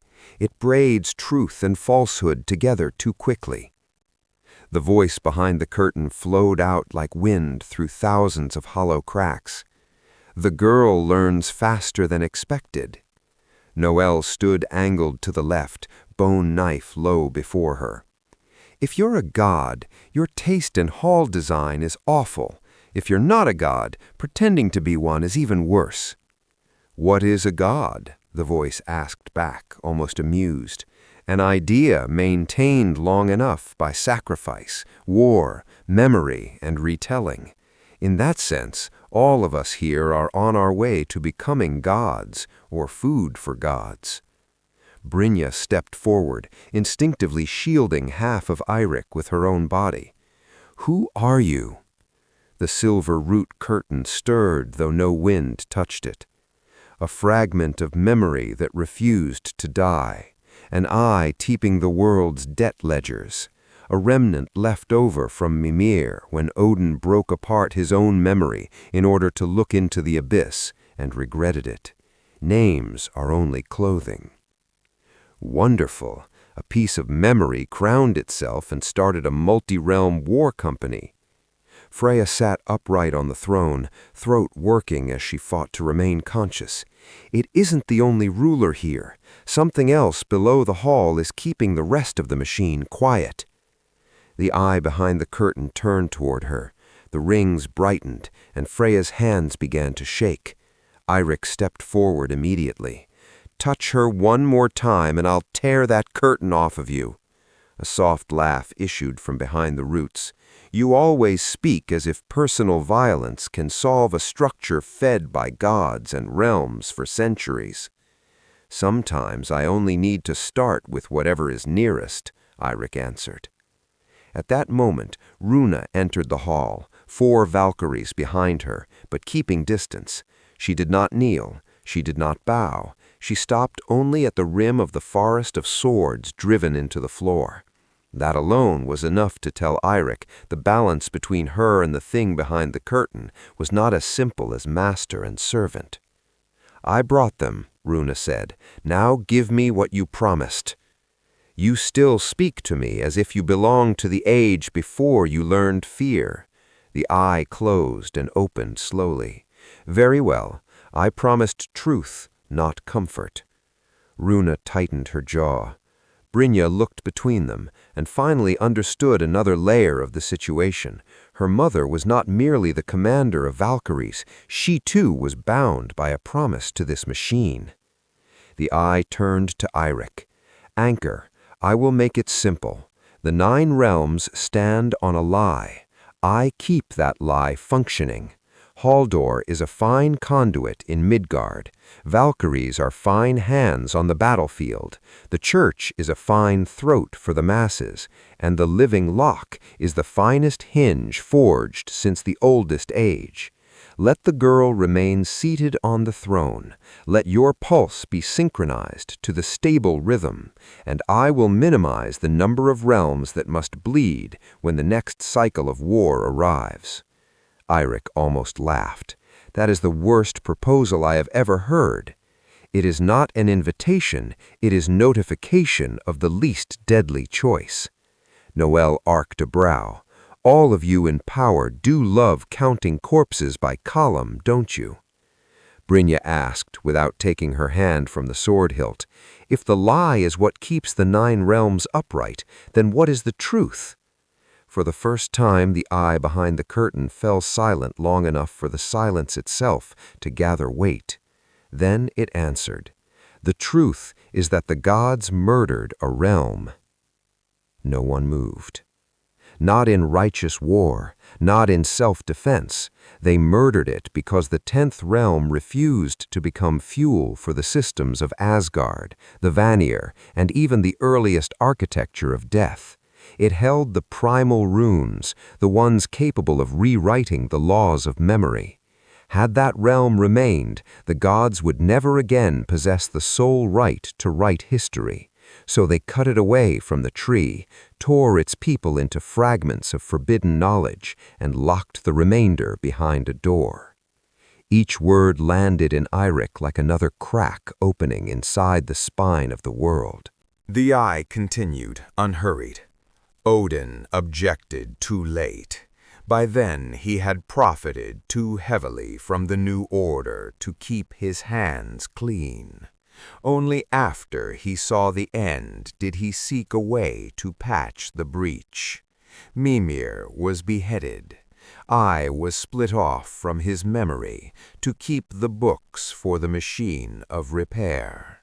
From then onward, divine war, sacrifice, faith, fear, all of it became tax paid to keep the 10th realm silent outside the story. Noelle tightened her grip on the bone knife. So every war we thought was for gods, for power, for judgment, was all just fuel? No, they were still real wars. They were simply fuel at the same time. Greater truths do not erase smaller truths. They only make them filthier. Freya lifted her head, voice ragged but clear. And I, the living lock, was born to make sure that truth could never flood back through. The eye did not answer immediately. The rings on her body brightened of their own accord. It was the cruelest answer it could have given. Runa stepped forward. You promised that if I helped reconstruct the necessary branches, Brynja would have one branch in which she lived. I did as asked. Halldor did as asked. The anchor has arrived exactly as predicted. Now open the way and show us the one hanging beneath the roots. Brynja spun toward her mother. You knew about this all along? Runa still did not look at her. I knew the hall ruled in the name of a god who no longer sat here, but I had not seen the truth of it with my own eyes. The eye behind the curtain laughed, and the sound was like stone slipping under deep water. All of you are addicted to seeing truth with your eyes. Very well. The silver roots behind the curtain began to part. Behind them was not another throne room. It was a shaft descending straight into the body of the world tree. A spiral stair of petrified wood twisted downward without visible end. From the depth rose the smell of ancient sap, dried blood, and rain on iron. Every lamp in the hall dimmed at once to a dead blue. Go down and see, the eye said. Look up the price of order before you continue speaking of justice. None of them wanted to. None of them could look away now that they had come this far. Runa signaled 2 Valkyries to remain above the opening. She led the descent herself.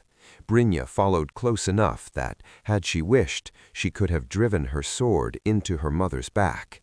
Eirik helped Freya off the throne. The rings unlocked when his hand touched her, as though the machine feared neither escape nor choice. Noelle came last, one hand against the root wall to keep from falling as the strange cold intensified. The deeper they went, the more the sounds of war from Varnheim and wind from Bifrost faded. In their place came a slow, heavy rhythm, like a hammer striking the inside of a hollow trunk. Eirik recognized the cadence at once. It belonged to the same family as the mark in his chest, only older, wider, grander, the heart of something once called divine and later forced into becoming a stake that held a lie in place. At the bottom of the stairs opened a circular cavern large enough to swallow the entire crystal palace. At its center, suspended from a vast white root, hung a man, a one-eyed man with long silver hair and beard, upper body bare, wrapped in runes and fine cords of metal. Dozens of black spikes had been driven through hands, ribs, thighs, throat, holding him upright in the air. The flesh was no longer the flesh color of the living, but neither was it properly the color of a corpse. It resembled tree bark peeled halfway away and then left to soak in snow and rain. At his feet, shallow stone bowls caught drops of glowing blood that fell with agonizing slowness and ran into rune-cut channels leading upward through the earth. Brynja forgot to breathe. Noel, whose mouth could never remain silent, only stared. Eirik understood more quickly by instinct than by reason. Odin, not a statue, not a myth, a body suspended as a stake, as a pump, as the charging source for the machine of war that the world continued to operate in his name. Runa dropped to both knees, not in worship, not in piety, but before a horror so immense that all roles shrank into dust. "Do you see?" The eye's voice descended into the cavern from no visible source. "That is the order you despise, a god hanging forever so the machine does not stop." Freya moved nearest of all, face white enough to turn translucent. "Is he still ever aware?" No one answered. Then the remaining eyelid of the hanging god opened, just slightly, but enough to make the whole cavern go colder, as if pierced into the deepest winter. That single eye did not look at Runa. It did not look at Brynja. It did not look at Noel. It looked at Eirik. And from cracked, dried lips came a breath so hard-won it was cruel to hear. "Leif." Eirik went rigid. That was his father's name. Odin was calling Leif. Not him. Someone else. And then, from deeper still beneath the cavern floor, there came a low growl. The earth shook, a slab of stone collapsed beside one of the blood channels and revealed a crack descending farther into darkness. From that crack rose hot air fouled by the smell of dragon breath and burning sap. The eye above thundered down for the first time with its perfect control broken. "Stand away from that opening." But Eirik heard another voice moving through the beat of the second heart in his chest. A male voice, low, hoarse, familiar in a way deeper than memory. "My son." Eirik whipped around toward the dark fissure. "If you've reached this place, don't listen to the eye. Go farther down. If you want to know what I hid in the system and who truly put Haldor on the backward path, go down." Freya lifted her head at the same instant. She had heard it too. Brynja looked from Eirik to the fissure. Runa rose from her knees, and for the first time, real alarm crossed her face. "No, that level was never part of my bargain." Noel drew her bone knife and smiled in the most dangerous way possible. "Good, I'm starting to like this plan." The eye above bellowed louder, and the entire cavern shuddered. From the side passages, bronze-armored warriors and Valkyries began pouring in at once. There was no avoiding battle now. Eirik looked at the hanging Odin, at the deeper fissure where his father's voice had risen, at Freya, Brynja, Noel. 4 directions, 4 demands, 4 prices. He chose. "Down!" he shouted. "All of us!" Brynja swung to meet the first wave of Einherjar. Noel opened a narrow hell slit under two advancing soldiers.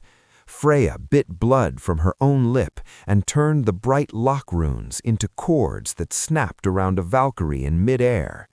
Runa stood frozen between two fidelities for one heartbeat, then suddenly hurled her own spear backward into the bronze-armored troops of the hall. "Go!" she shouted at Brynja. "I can only hold this passage once." Brynja looked at her mother for exactly one heartbeat. Then she clenched her jaw and turned, following Eirik down. They jumped through the broken stone and slid into a spiraling descent, slick with resin and darkness so thick that only the red runes on Eirik's skin and the faint gray shine on Noel's hand gave any light. Above them, steel on steel, metallic wings, the roaring orders of the Eye, and the broken breath of the hanging Odin all crashed together like a storm trapped in the heart of the tree. Below them, the voice of the father Eirik had thought erased from the world came again, closer now, very clear. "Come on down. Nidhogg hasn't eaten all of me yet." That was the final turning blow of the chapter. His father was not wholly dead, and he was waiting beneath the dragon's mouth. Chapter 6. When the 10th Realm opened its eyes. The descending passage beneath the Hall of the One Eye led them into a space that no longer resembled the interior of a tree. It resembled the inside of a wound. The walls around them were not entirely stone and not entirely wood, but a dark brown-black substance that seemed to breathe, drawing inward now and then the way living flesh tightens around pain. Red, luminous veins ran across the cavern walls and gathered in a deep trough cut into the center of the floor. Inside the trough, a thick amber-red fluid flowed slowly, smelling of scorched sap, iron, and something sickly sweet that reminded Eirik of marrow drawn from hot bone. A few hundred steps deeper, they heard breathing. It was irregular, uneven, but far too large to belong to any human being. Then the passage opened. In the abyss beneath the roots, a colossal creature lay coiled around a white wooden pillar. Its scales were black as wet cinders, yet under each scale ran thin lines of light, like phosphorescent runes. Its head was not entirely a dragon's head in the way carvings depicted dragons. It was longer, leaner, with the front of the jaw seemingly gnawed by time and hunger, until rows of white, ragged teeth showed through. One eye was closed, the other was barely open, dark gold, dim and weary like a furnace dying into ash. Nidhogg, the beast from every northern child's tales, the worm that gnawed forever at the roots of the world tree, now lay before them like a breathing mountain. But what made Eirik stop dead was not the dragon. It was the figure embedded in its chest. A lattice of black roots grew from Nidhogg's sternum, and inside that lattice a man had been fixed in place.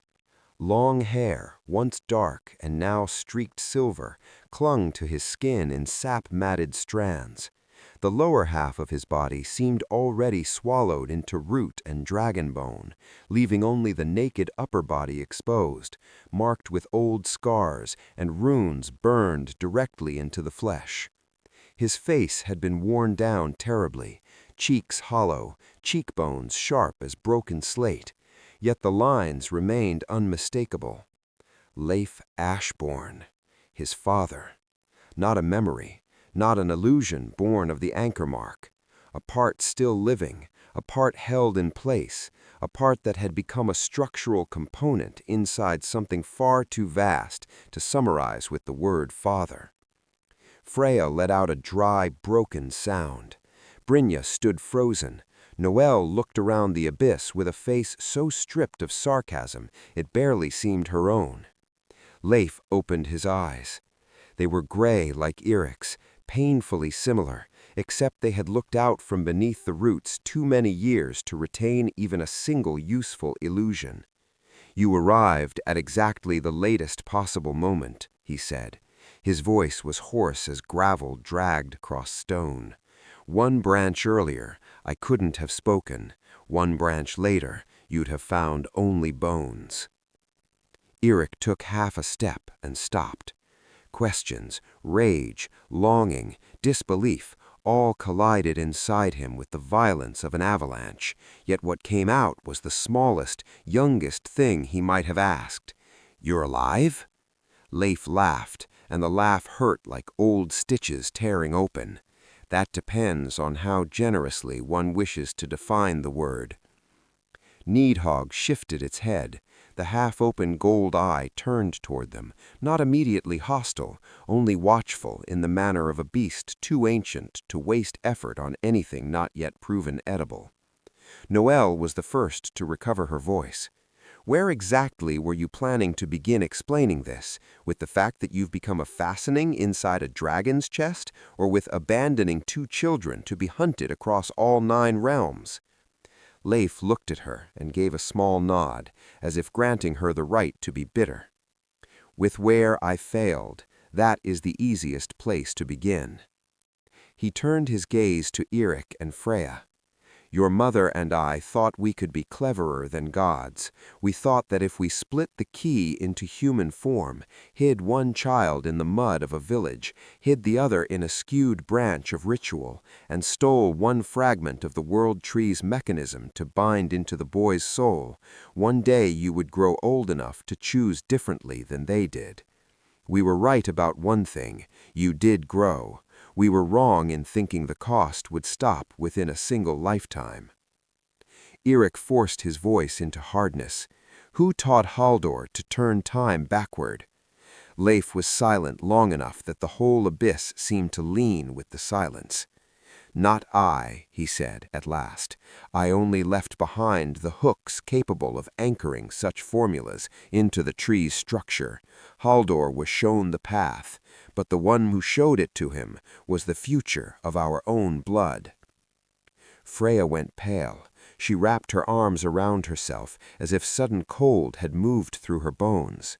Eirik felt a black cavity open beneath his ribs, as though his body already knew the answer, and only the last stubborn part of him still refused to. Leif continued before they could press him. "Hate me after you've heard everything. It'll be more efficient that way." He tipped his head back slightly, drawing strength from the very pain that nailed him into the dragon. The machine above requires 3 things to keep running: a divine body as pump, faith as fuel, and a lie large enough that the realms never dare inspect the chains around them too closely. Odin has hung there since the severing of the 10th realm. Mimir's head was torn away and his memory turned into a ledger. And Needhogg, he lightly touched the roots around his chest. This dragon does not only gnaw roots, it gnaws memories the gods do not wish to let survive. I came down here because I needed a dark place where the hall could not read what I meant to hide. I let the beast feed on me piece by piece in exchange for a depth of shadow sufficient to speak to you when the time came." Noelle crossed her arms. "You are insane in a strangely admirable way." Leif smiled without much strength. "My son carries a similar style." Eirik ignored the attempted joke. "What is the hollow gate, in the shortest true answer possible?" "It is the collective memory vault of a realm slaughtered and cut off from the tree. It is not a monster. It is not a hell. It is truth in a form too large, too painful, and too full of primal runes for the gods to ever allow it all to return at once. If thrown open completely, the realms would not merely discover that they had lived atop a lie. The laws of existence written in present myth would begin to tear. Rivers might remember other names. The dead might appeal the uses they had been put to. Gods who survive by monopoly of story might alter beyond recognition or die because they no longer control the interpretation of the world." Brynja's voice dropped lower. So the thing above wasn't lying entirely when it said it was keeping the realms from collapse. Odin looked at her. The most durable crimes always contain one necessary fragment. If you tear the machine apart right now just to watch it break, countless innocents die. If you leave it running, there will be centuries more of sacrifice. That is the choice forced into your hands. Freya stepped closer. And me? Odin looked at her for a long time. Something in his eyes cracked wide enough to reveal the pain of a father who had never found a way to forgive himself. You were made to lock the truth away, yes, but not only that. Out of the two of you, only you carried direct compatibility with the primal runes of the 10th realm. If ever the truth must be opened without driving the whole tree mad, you have to be the one who writes the first word that rewrites the law. Only you, or Eirik in a fully realized anchor state, could do it. But Eirik has been forced into becoming a hinge, and you, Freya whispered, have been seated upon a throne. Odin nodded. That throne is not merely for locking, it is a writing table. They meant to teach you to become their pen. Far above them came an explosion so heavy that dust fell in curtains from the roots. The fighting in the hall had clearly spread. At the same time, the mark on Noelle's arm blazed chalk white. She bent double for an instant, then forced herself upright again. "We are running out of family conversation time," she said between breaths. "Hell is tearing open a road mouth down here. She has decided to pull her part of me back by force." Odin looked at her, and his expression sharpened with abrupt focus. "Good, then perhaps you still have one path left." He turned to Eirik. "You must go back up and cut the 3 blood throws feeding the hanging Odin. Do not kill him, he is nearly dead already, but sever the current feeding the machine. Brynja must hold the broken bridge against the Valkyries long enough that news of this place cannot be sealed inside the divine realm. Noelle must open a hell path without allowing the dead to swallow the flood of memory about to spill out. And Freya—" He stopped. Freya raised her face, very calm. "You must sit at the writing table before the hall places the locks on you again. And when the first word appears, do not write what they command. Write the true name of the hidden realm." "What is the true name?" Eirik asked at once. Odin looked at him as if he had waited his whole life to hear that question. "Oskhild, the realm of remembering ash." The instant the name was spoken, the entire abyss shuddered. Nidhogg opened its gold eye wide. Ancient runes across the cavern walls burst into light in long bands, as though merely speaking the true name was enough to crack part of the old sealing spell. Above them came the roar of the hall eye, stripped for the first time of its composure. "Be silent!" The ground exploded at the edge of the cavern. A pillar of silver roots punched downward, carrying 4 bronze-armored warriors and 2 Valkyries with it. Above the root pillar, space itself had twisted, as though someone's neck had been broken. The eye of the hall was trying to force the upper chamber inside out, to reclaim control. Brynja moved to intercept at once. Her ice sword swept through one of the soldiers' necks. Noelle opened half a hell gate beneath the root pillar and tilted it off balance. Eirik pulled Freya back toward Nidhogg. Odin could only grit his teeth as the roots in his chest tightened and blood slipped from the corner of his mouth. Runa fell with the second wave. She landed on one knee, one steel wing half torn away, blood on her cheek. Behind her, a loyal Valkyrie dove for Brynja's back. Without even turning fully, Runa flung her spear through the throat of her own subordinate. "I cannot hold them above any longer," she shouted. "The eye has decided to descend itself. Halldor is being dragged here as well as a war sigil. If any of you have a plan beyond dying in this hole, use it now." Brynja knocked another warrior aside and yelled, "Mother, whose side are you on? Say it once and say it clean." Runa turned in the middle of the sword line, her face streaked with blood and thawing frost. "Yours!" The answer came too late to erase years of betrayal, but just in time to matter on a battlefield. A shriek of light tore across the abyss. The hall eye descended fully now, no longer hidden behind any curtain. It had no human body at all, only a gigantic sphere made of luminous fluid, silver roots, and countless spinning fragments of memory around a black pupil at its center. Within the liquid churned images of wars, coronations, prayers, burnings, crusades, and broken loops like fish trapped in amber. "Stupid mortals," it hissed. "Did you think speaking the true name would be enough to rewrite law?" A beam lashed downward. The ground it touched turned instantly to glass. One loyal Valkyrie failed to move in time and caught the edge of the gaze. Her body became a chain of her own past selves, then burst apart.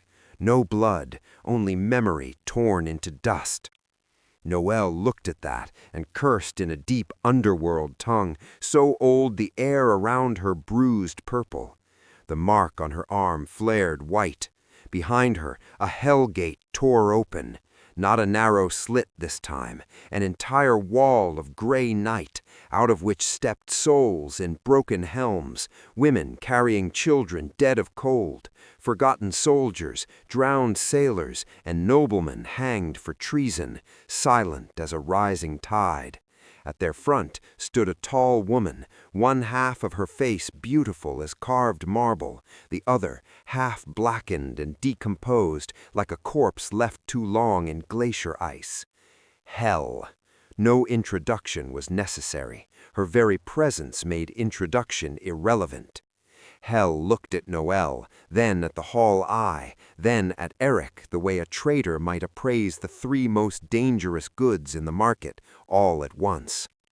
"Good daughter," she said to Noelle, her voice so gentle it became frightening. "I have made you walk a very long way." Noelle stood between the army of the dead and the living. She smiled, but the smile was tiny now.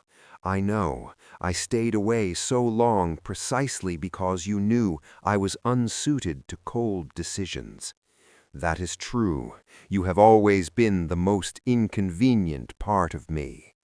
The hall eye roared. "Leave the sky roots, Hell. This zone remains under sealing authority."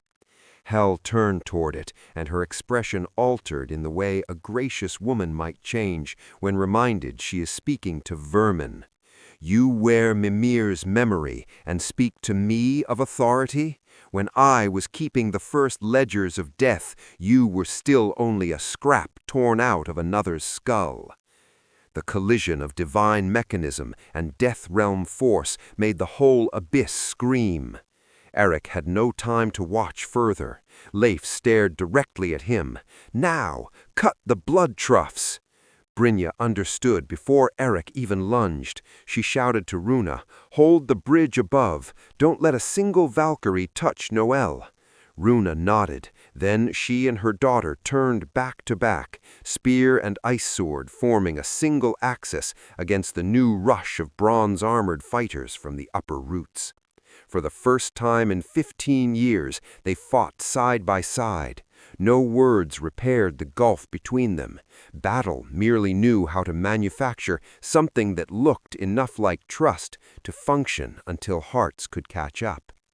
Eirik charged up the slope of the cavern like an arrow shot in reverse. Freya stayed on his heels, not because she was stronger, but because she knew that if she drifted from him now, she might lose enough of herself to fail at the first written word. They burst back into the Hall of the One Eye while it was splitting apart under the strain between Hell and the Eye. The swords planted in the floor shook like a forest in storm. On the empty throne, the lock rings leapt after Freya like snakes, but she flung out her hand and for the first time turned them aside by herself. They wrapped around the nearest root column and crushed a slab of stone to pieces. "Can you do that now?" Eirik asked. Freya was breathing hard. "It isn't that I learned, it's that I remembered this body was taught to." That made him colder than the Bifrost wind ever had. They reached the hanging chamber just as the 3 blood troughs burned brighter than ever. Luminous blood poured from the bowls at the feet of the suspended god, down the channels and upward toward the above machine. Eirik lifted his hand. Red-white runes flared into 3 hooked blades. Before he could throw them, a body was hurled from the upper passage and slammed against the rim of the dais. Halldor, or what was still wearing Halldor. His royal robes were shredded, the crown bent, the one mortal eye fully ruined. Only the dark socket still burned from within. He rose like a wooden puppet dragged upright by fraying nerves. "I knew you would seek the heart pipes," Halldor said in a voice half his own and half the warped echo of the Hall Eye. "That is why I was kept as the final nail driven into human faith." Eirik wasted no words. 2 hook runes shot straight at him. The Corpse King swung his ceremonial sword. 1 hook he blocked, 1 he slipped, but the 3rd buried itself deep in his shoulder. Instead of blood, what burst from the wound were cries of loyalty, hymns, vows sworn by tens of thousands of Varnheim's people. Halldor was no longer merely undead. He had become a bundle of belief shaped into flesh. "Careful!" Freya shouted. "He's using the crowd as armor." Halldor laughed. The dead-white grin split his face. "Look well, Eirik. This is what you never learned. People desire to be led more strongly than they desire freedom. I only offered them a shape of fear they could hold comfortably in 2 hands. They bled on their own to fill it." "You've always confused what people are bent into wanting with what they truly need," Eirik said. He drew his hunting knife, the plain weapon that had followed him since village days. No ancient rune, no relic, just ordinary steel used for venison and leather straps. Then he went in. Halldor met him with the ceremonial blade. They collided so close Eirik could smell funeral candles still soaked into the dead king's winding cloth. Halldor was stronger than any natural flesh had a right to be, because behind him stood a sea of collective belief. But precisely because of that, there was always the smallest delay in his movement whenever the voices inside him changed rhythm. Eirik waited for that delay. He took a slash across the ribs to gain the inside angle. Then he drove the hunting knife straight into Halldor's remaining human eye, the last piece of the king that had ever truly belonged to himself. The corpse convulsed. The loyal cries inside him twisted into the screams of someone waking abruptly from a hypnotic trance. "You might have died as a man," Eirik said, forehead nearly touching the dead king's own. "You chose to become a loudspeaker." Then he twisted the knife. Halldor screamed, not in the machine's voice, in his own. For one brief instant, the dark socket on the other side wavered. Eirik used that instant. The 3 hook runes he had summoned changed direction in mid-flight and smashed into the 3 blood troughs feeding the hanging Odin. 3 unbearable detonations tore through the chamber at once. Luminous blood erupted like a burst dam. The runes in the walls reversed direction. The whole hall of the One Eye shrieked with the sound of bent metal and torn law. Below, hell laughed aloud. Above, the Hall Eye roared. The balance of centuries had just been cut through its precise artery. The hanging Odin opened his eye a little farther, only a little, but it was enough. The whole hanging chamber dropped beneath a gaze so ancient that Eirik felt as if a very old sky itself were judging him. There was no clean condemnation in that look, no absolution either. only the cold recognition that yes, at the very least, this child had dared to cut. Freya ran to the stone slab before the hanging dais, a black surface laid bare after the blood channels had exploded. Across it were empty rune grooves waiting for the first word, the writing table of Askild. The hall eye crashed through the ceiling, the entire sphere of memory collapsing down into the hanging chamber. Hel pulled a whole stretch of underworld up after her. Brynja, Runa, Noel, and the soldiers of both sides were swept down like a rain of steel and bone. The world was no longer split into 3 fronts. All of it had been forced into one place. Runa took a sword through the shoulder from a still loyal Valkyrie and returned a spear through the attacker's throat. Brynja fought beside her, hair glued to her face with blood and thawing snow. Noel stood between Hel and the abyss, both arms spread as though holding back 2 gates at once. The dead behind her did not surge forward in hunger. They waited for the order of the severed mercy, deciding whether to return to the mother that birthed it or remain itself. "Noel," Hel called, "come back, enough." Noel did not turn around. "If I do, who's going to keep this army of dead from eating that army of living? That is not your burden. Exactly, that's why I left you." Her voice was quiet but clear. Hel narrowed her eyes. Something impossible to name crossed the beautiful half of her face and the ruined half alike. Anger? Pride? Grief? Perhaps in a being like Hel, all 3 differed only by the rhythm of a tightened jaw. The hall eye was not interested in waiting for their mother-daughter tragedy to complete itself. It hurled a beam of gaze straight at Freya on the writing table. Eirik leapt into its path. The beam burned through his shoulder and through memory itself as it passed. In one flash, he saw himself in 100 branches at once, dying beneath an axe, drowning beneath black water, dying after killing Freya by mistake, living long enough to become a monster, kneeling before a root throne, holding Brynja's corpse, burning Varnheim, tearing out his own heart to lock the door.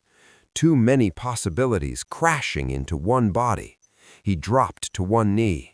Freya turned, horror wide in her face. "Eirik!" He laughed blood. "Write! Don't look at me! I don't know what to write except the name. Then begin with the name." Freya placed her palm on the black writing stone. "Askild," she said. The first rune groove burst into light. The whole chamber convulsed. From the walls, from the roots, from the severed blood troughs, from the Hell Gate, from Haldor's collapsing body, from the anchor mark in Eirik's own chest, old memories detonated open all at once. The people of the realm of ash being driven to a cliff, gods standing around a map of the world tree and deciding to cut away a branch in order to preserve monopoly over the story. Mimir screaming as his head was torn, Odin objecting too late, Solveig and Leif stealing part of the lock, Haldor kneeling before a red-haired girl younger than he had imagined, yet worn ancient by repetition, not Freya as she was now, but Freya from a branch burned down to its skeleton, whispering the formula for slashing open time into his ear. Eirik saw. Brynja saw. Noel saw. Hel saw. Runa saw, and the hall eye screamed because it had lost the power to choose which version of events would be told. Freya wrote the second word using blood bitten from her own lip. Remember. The second rune blazed. Instead of exploding outward in destruction, truth spread like a soundless wave along every conduit of belief that fed the machine. Varnheim above, Vanir temples far away, distant battlefields of Asgard, midnight prayer chambers inside theological schools, every place where someone knelt, feared, obeyed, believed, all of them took the impact of a crack appearing in the story they lived inside. It was not total liberation. No citizen suddenly became gentle, no enemy suddenly understood another, no bloodshed simply ended. But the greatest monopoly had been broken. From this moment onward, the gods no longer possessed sole right over history. The Hall Eye flung itself in fury toward the writing table. Runa shouted Brynja's name and tore the broken steel wing from her own back, throwing it like a spinning blade. It buried itself in the fluid around the eye and knocked its path aside by half an inch. Not enough to kill it, enough for Brynja to leap and drive her ice sword straight into the black pupil at its center. The crack that answered sounded like an entire winter snapped across the knee. The Hall Eye shrieked, trapped prayers, rites, memories, burnings, crusades exploded from it and rained across the chamber like glass. Runa moved by instinct older than any oath. She threw herself over Brynja and turned her back to the falling memory shards. Dozens of them embedded themselves in her flesh. "Mother!" Brynja screamed. Runa held her daughter by the shoulders and bled through white lips. "Don't let them into your eyes," she said, in exactly the voice of a mother by a hearth many years ago. "I already owe you enough." The Hall Eye split fully in two, and the liquid memory poured out in a flood. At last, the one-eyed machine broke. But victory did not come clean. The realms reacted at once. Calls rose from the Hellgate. Surviving Valkyries on Bifrost blew war horns. Varnheim above caught more fire.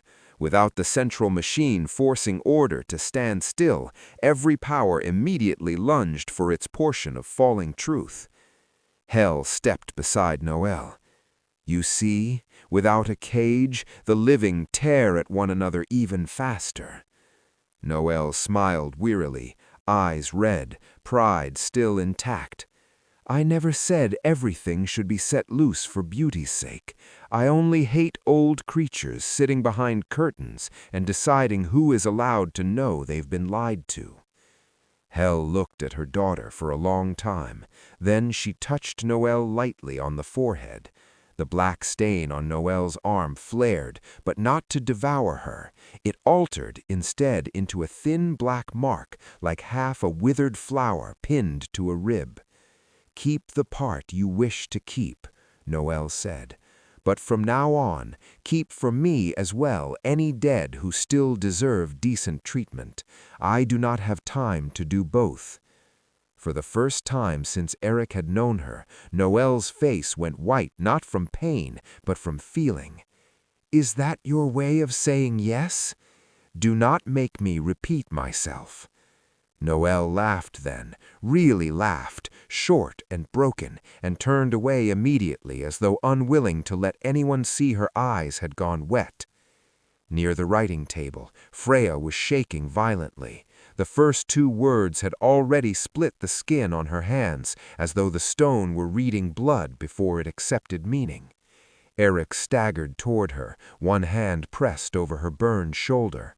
"Stop if it hurts too much," he said, though he knew how useless that sounded. There was no place inside the rewriting of 9 realms where pain had any intention of leaving room. Freya shook her head. "If I stop now, the truth will only fall into pieces. Every realm will seize one piece and turn it into its own banner." Leif's voice rose from the dragon's chest, weaker now but still clear. "She is right. If the lie is not to simply change clothes and return, the first sentence must not belong exclusively to God, mortal, or death realm. Write that memory is not the property of any throne." Eirik looked at the black slab and the waiting rune grooves. He had grown up in a world where everyone said knowledge must be guarded, power must have an owner, fear required management. He had never imagined he would stand in a place where the first sentence of a new order might have to come through his own hands. Freya touched his fingers. "Write with me. You're the anchor, I'm the lock. If I write alone, the other side will drag me. If you write alone, you'll become the hinge of a new machine." He nodded. Both of them laid their hands on the stone. The anchor mark on Eirik's chest and the lock mark inside Freya brightened together, then opened into one long chain of runes stretching across the chamber floor like roots learning how to turn themselves into words. They wrote, not in ink, in memory. No realm may hold exclusive ownership over the memory of another realm.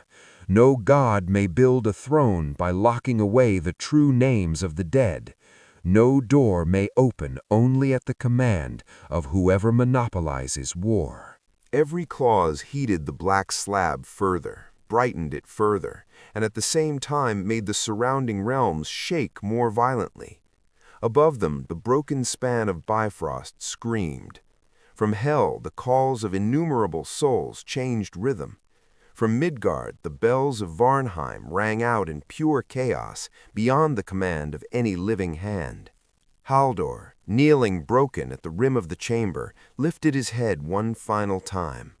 His real eye was gone, and the dark socket was failing too. Yet for a very brief instant the voice that came from him was wholly his own, naked and oddly honest.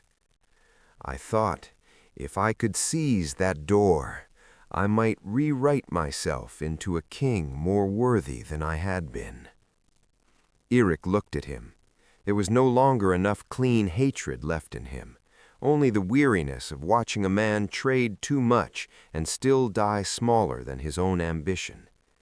You had a chance to live as a man, he said. You chose to be a tool. Haldor laughed harshly, blood and light spilling from his mouth. Which of us has not? Then his body came apart into ash and raven feathers, carried away into the wind from the hell rift. Above them, the final Valkyrie formation disintegrated, not because loyalty had ended, but because the larger command structure had shattered. Some still dove to kill out of sheer momentum. Some stood frozen like soldiers waking suddenly in the middle of a war dream that had lasted centuries. Some turned and flew straight into the dark, no longer certain where home even was. Askill dropped to one knee, one hand pressed to a back full of memory shards. Brynja caught her. There was no beautiful reconciliation, no neatly timed forgiveness, only a mother dying by increments and a daughter forced at last to bear that weight in both hands. You may go on hating me, Runa said, lips drained white. Don't stop merely because I'm dying. Brynja shook her head hard. Shut up, I'm not finished with you. I still have too many questions. Ask them later, if there is a world left in which to ask, Runa said, drew a difficult breath. Listen one last time. The red-haired girl who walked backward through the branch years ago, she was crying while she taught Haldor. I remember that more clearly than any spell. She did not do it because she loved power. She did it because in her branch, Eirik died too early. The machine was never cut, and the 9 realms entered an order even worse than this one. Don't let the Brynja inside you remember only the betrayal. Remember the desperation, too. Brynja lifted her head. The memory shards in Runa's back had begun to shine from within. Brynja knew by old warrior instinct that her mother's body would not hold much longer. Don't speak as if this is your last speech. Runa smiled in a way Brynja had never seen on her face before. Not the smile of a Valkyrie, not a commander's smile, not a broker's smile, only the smile of a mother looking at her daughter one final time. I am only doing my old work, she said, holding one beat open so you can pass through. Then she shoved Brynja aside just as a huge section of rootstone ceiling crashed down. The falling mass struck the place where Runa had knelt. Brynja's scream of mother went up together with the collapse of an entire age. At the center of the chamber, however, the writing table was almost done with the opening sentence. Leif looked to Eirik, breath ragged. One final lock word remains. That word will determine how the door opens. Write it wrongly, and everything pours into pure chaos. Write it too tightly, and all you have done is replace one machine with another." Eirik asked, "What word?" Leif answered without pause, "Choice." Freya repeated it as if tasting its weight, "Choice." Together they wrote the final word. The instant the rune was completed, the black slab cracked into a doorway flat as a sheet of luminous ash. Behind it there was no longer a bottomless gulf, but a silver-gray field beneath a sunless sky, where faint human figures stood without end, like a forest of living memorial stones. No monster rushed out, no apocalypse leapt forward.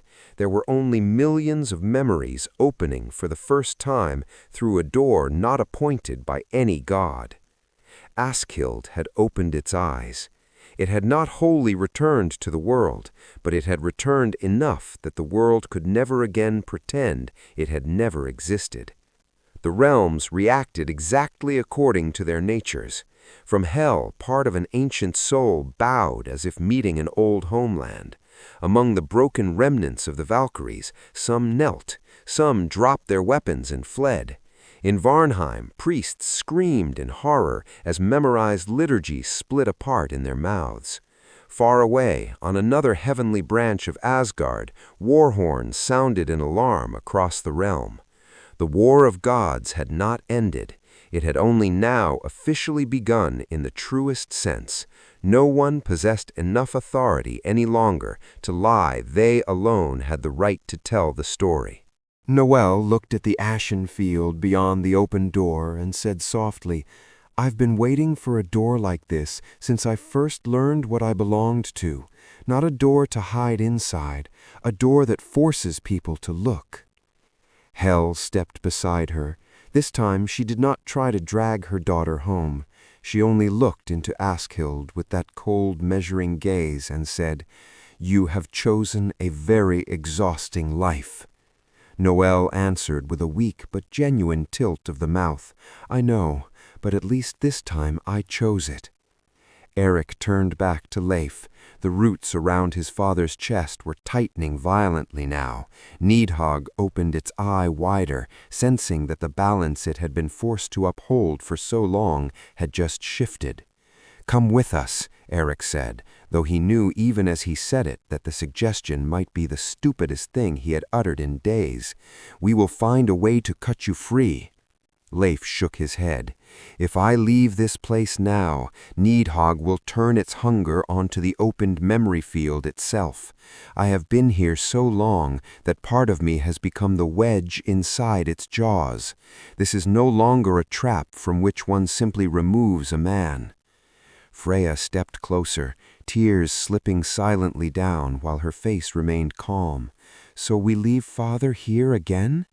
Leif looked at her, and the grief in his eyes then was heavier than anything Eirik had ever seen on any battlefield. "No, this time you are not leaving me because you believed me dead. You are leaving because I am holding one side of the door open in the way you need. That is different." He turned to Eirik. "Listen carefully. From this moment on, the anchor in your chest will no longer be bound only to the door. It will be bound to the sentence you have just written. Whenever any realm tries to monopolize the memory of another realm again, you will hear it. Whenever anyone attempts to build a new machine out of old truth, you will be dragged toward it. That is the price of refusing silence." Eirik nodded slowly. He needed no warning to understand what kind of life he had just accepted. Leif took a difficult breath and spoke one last truth before his voice began to sink into the dragon's own respiration. "There is one more thing you must carry back to the surface. The first one who taught Haldor to slash open branches truly was Freya from another future, but the one who told her to do it was not me, not Runa, not Haldor. It was Eirik himself in the branch that had become Shadow. The shadow self that hunted you in the previous part never wanted only to break the world. In the first branch where it lost, it learned how to use your sister's despair to build a maze of time. Every later loop was born from that. If, after today, you still have someone left to hunt, remember this: our bloodline is terribly gifted at turning love into machinery whenever it is cornered too long in the dark. That truth drove the pain of the Ashborn family to a new and final pitch. There was no clean architect left to hate, no simple line from evil to innocence, only branches of people and branches of shadow using one another to avoid apocalypse while roofing the world with a maze of corpses. Above them, Bifrost continued exploding piece by piece. Hel recalled her dead, the Valkyries shattered, Varnheim burned, Askild stood open-eyed beyond the ashen threshold. Freya stood very still before the stone on which they had just finished writing. In only a few heartbeats, she seemed to age by years.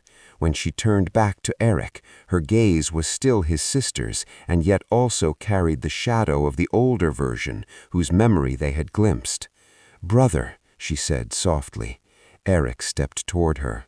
Freya rested her forehead against his chest, exactly where the anchor mark burned hottest. "I remember too much now, more than I wanted, too many branches, too many deaths, and I know one thing: as long as I remain fully on this side with all of that memory intact, the people who want to rebuild the labyrinth of time will hunt me first. They need the one who once taught Haldor. Then we hide you." She shook her head. "There is nowhere left to hide me in the old way, but there is a way to keep me where they cannot use me as easily as before." He gripped her shoulders. "Don't!" She looked up and smiled in that painfully delicate way. "You always know I'm going to say it." Then she turned toward Askild, the ash door standing open like a fixed sunset. "I'm not going there to abandon you. I'm going to stand at the threshold where no side can turn me into their private pen. I will be the keeper of the opening lines, not the lock they seat on a throne." Eirik shook his head at once. "I just took you back from one throne. I am not letting you disappear into another door." Freya touched his face, gentler than any argument. "Listen carefully. I'm not disappearing. I'm changing position. And before I go, I'm going to tell you something you should have heard long ago." At last, tears fell from her eyes. "The first person who taught Haldor to turn time backward was me. Not a copy, not a stranger wearing her face. Her. The Freya of a branch burned down to the bone, standing behind a desperate king and choosing to bend time instead of burying forever the brother she had failed to save." Eirik had already seen the truth in memory. Hearing it from the mouth of the Freya standing before him still felt like someone had carved a fresh cavity under his ribs. "I'm sorry," she said. "I loved you so much that I trapped the whole world in a labyrinth just to search for one branch where you lived long enough." He did not know what answer would be honest enough. That he forgave her? He was not noble enough for that. That he hated her? He was not simple enough either. In the end, he only took her into his arms, very tightly, as though the embrace of one brother might hold back what the divine war, the underworld, the past, and the future all wanted to tear out of his hands. Freya held him for one heartbeat, then stepped away. Brynja came to stand at Eirik's right, blood and memory dust all over her face. Noel stood at his left, one hand still lit by the Hell Gate pulse.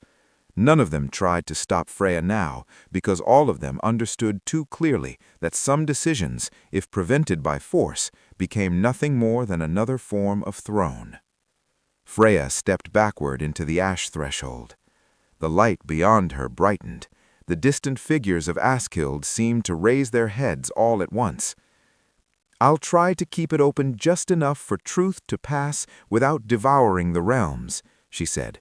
"And you, go do the thing you always hate and always manage anyway. Keep what has just opened from being stolen by some new faction and retold as fresh mythology. She looked at Brynja. Trust your mother in the choice she made last. Do not trust the things she once justified in the name of love. She looked at Noel. If the death realm comes demanding its share of the dead, remind it that memory is no longer tax. Then she looked back at Eirik. Don't die too early. I'm so tired. And with that, Freya stepped fully into the ash field. The door did not shut. It only dimmed, like a pane of glass still capable of holding a silhouette, but no longer easy to pass through. Freya remained visible for a while at a great distance, growing smaller in the silver ash. Not gone, but no longer on this side of the opening sentence. Eirik stood there a very long time, staring at the place where she had vanished, until Nidhogg drew a warning breath, vast and heavy, and the whole cavern began collapsing in sections. Hel called her dead back. Brynja seized Eirik by the arm. Noel swore and dragged both of them toward the narrowing Hel gate. Leif watched them go one final time, and in the eyes of the old father pinned inside the dragon's chest, Eirik saw the nearest thing to pride the circumstances allowed. "Go," Leif shouted. "Take this war back to the surface. Don't let them bury it again." They went, not like victors, but like people who had torn a layer of skin from the world and understood that from this point on there was no small way left to live. Epilogue: A New Map of Truth. That winter, nowhere in the north kept its old name for the weather.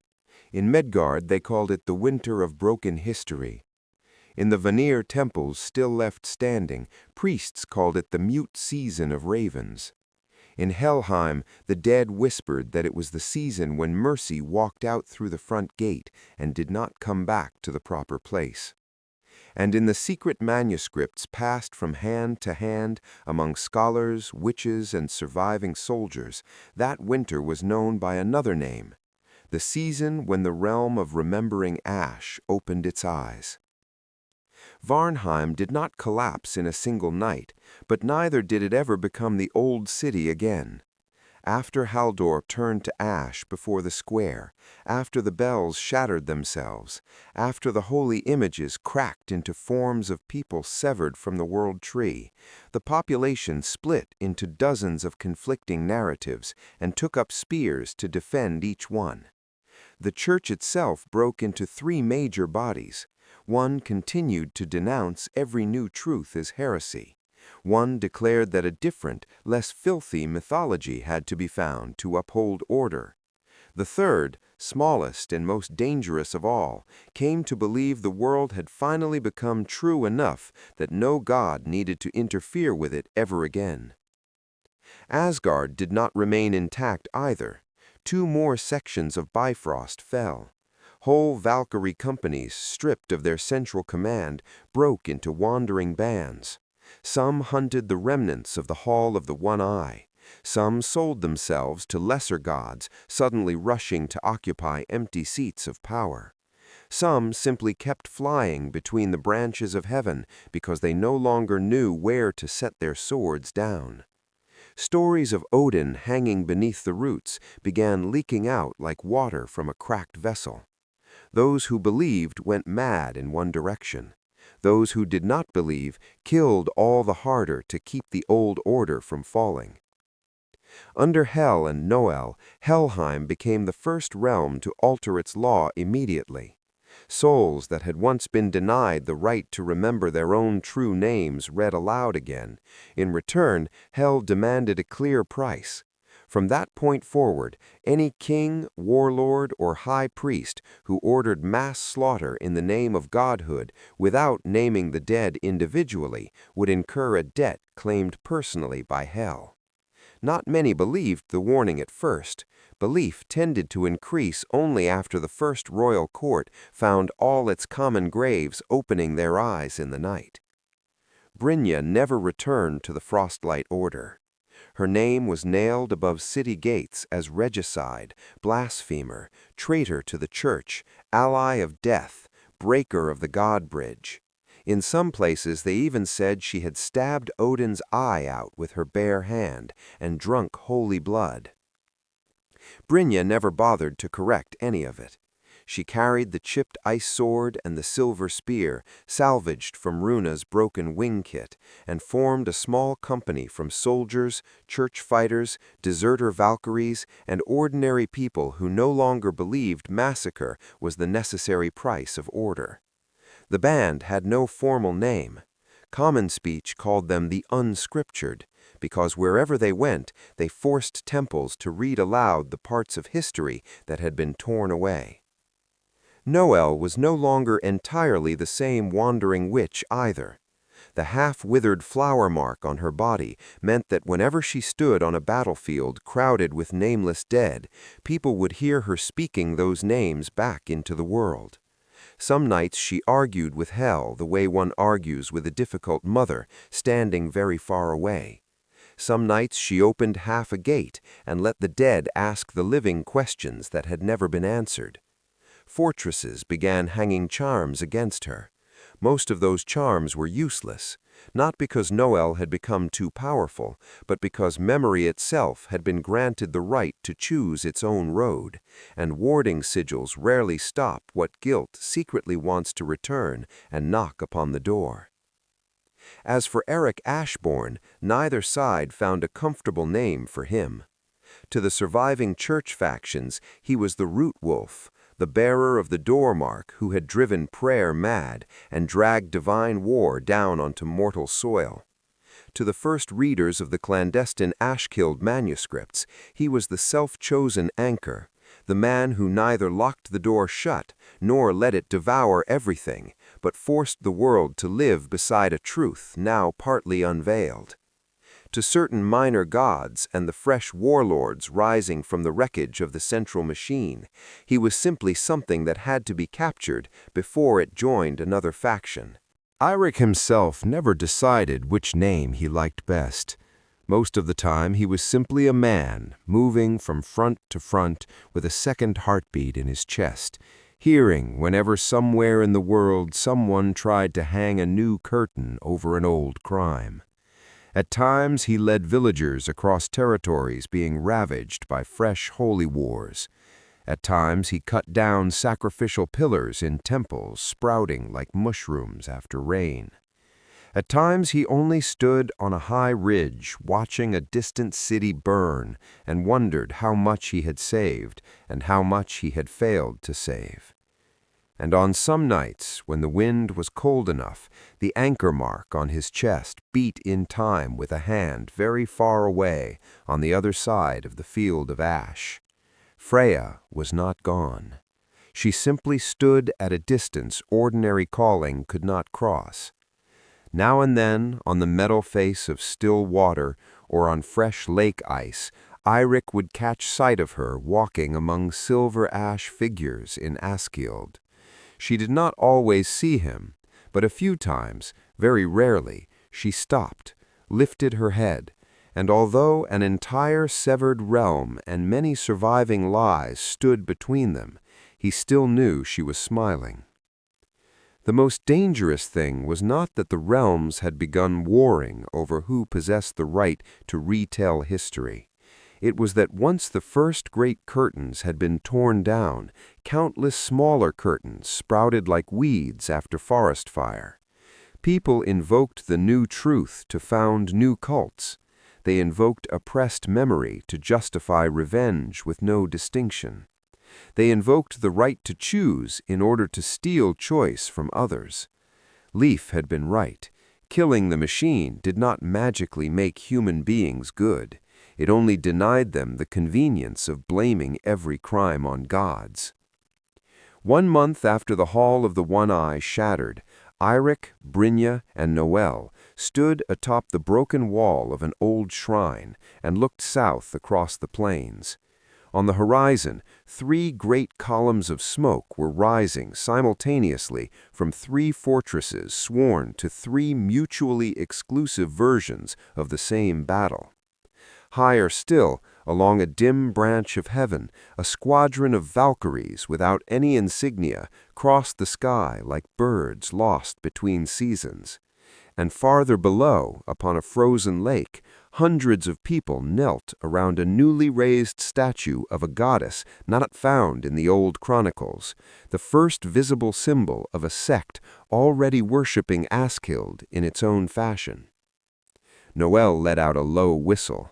Human beings work fast. Give them one fragment of truth, and they immediately build market stalls around it. Brynja leaned on her spear and stared into the distance. The wound in her leg had healed, but whenever the weather shifted toward snow, she still felt an ache in the joint, as if the body itself were reminding her how many years of war it still owed the world. I used to think that when the truth finally came out, at least some things would become clearer. Eirik asked, "And?" Brynja answered without taking her eyes off the columns of smoke. They did. They just turned out far uglier than I had prepared for. Noel laughed softly. That is history. At that exact moment, the anchor mark in Eirik's chest struck hard. Not like the ordinary warning pulses. This beat was deeper, longer, and carried an unfamiliar echo from Askild, as though someone had just knocked 3 times on the inner face of the door, using his own memory as the knuckles. Eirik put a hand to his chest. A vision flashed through him. An ash field slowly reddening, warriors with no insignia from any of the 9 realms stepping through mist, and Freya turning around for the first time, no longer standing alone. Behind her were the shadows of the people of Askild, beginning to walk toward the threshold, not to invade, to demand the right to enter the story that had killed them. Noel and Brynja both looked at him when his expression changed. "What now?" Noel asked. Eirik breathed out very slowly. The wind over the broken wall cut across his face, cold and keen as a newly sharpened blade. "We only opened the beginning," he said. Brynja arched one brow. "More bad news?" Eirik looked toward the horizon, where the 3 columns of smoke were twisting together into one dark color no one had yet invented a name for. "Not bad news," he said. "True news." And very far away, beyond the door that was no longer entirely shut, the realm of remembering ash began to take its first steps back toward a world finally forced to remember that it had once murdered them. End of part 2. Hey there! If you enjoy our audio content, don't forget to hit that like button and share this video with your friends. Most importantly, click subscribe and ring the bell to stay updated with everything Zuzu Audio. Support the channel and join our community today.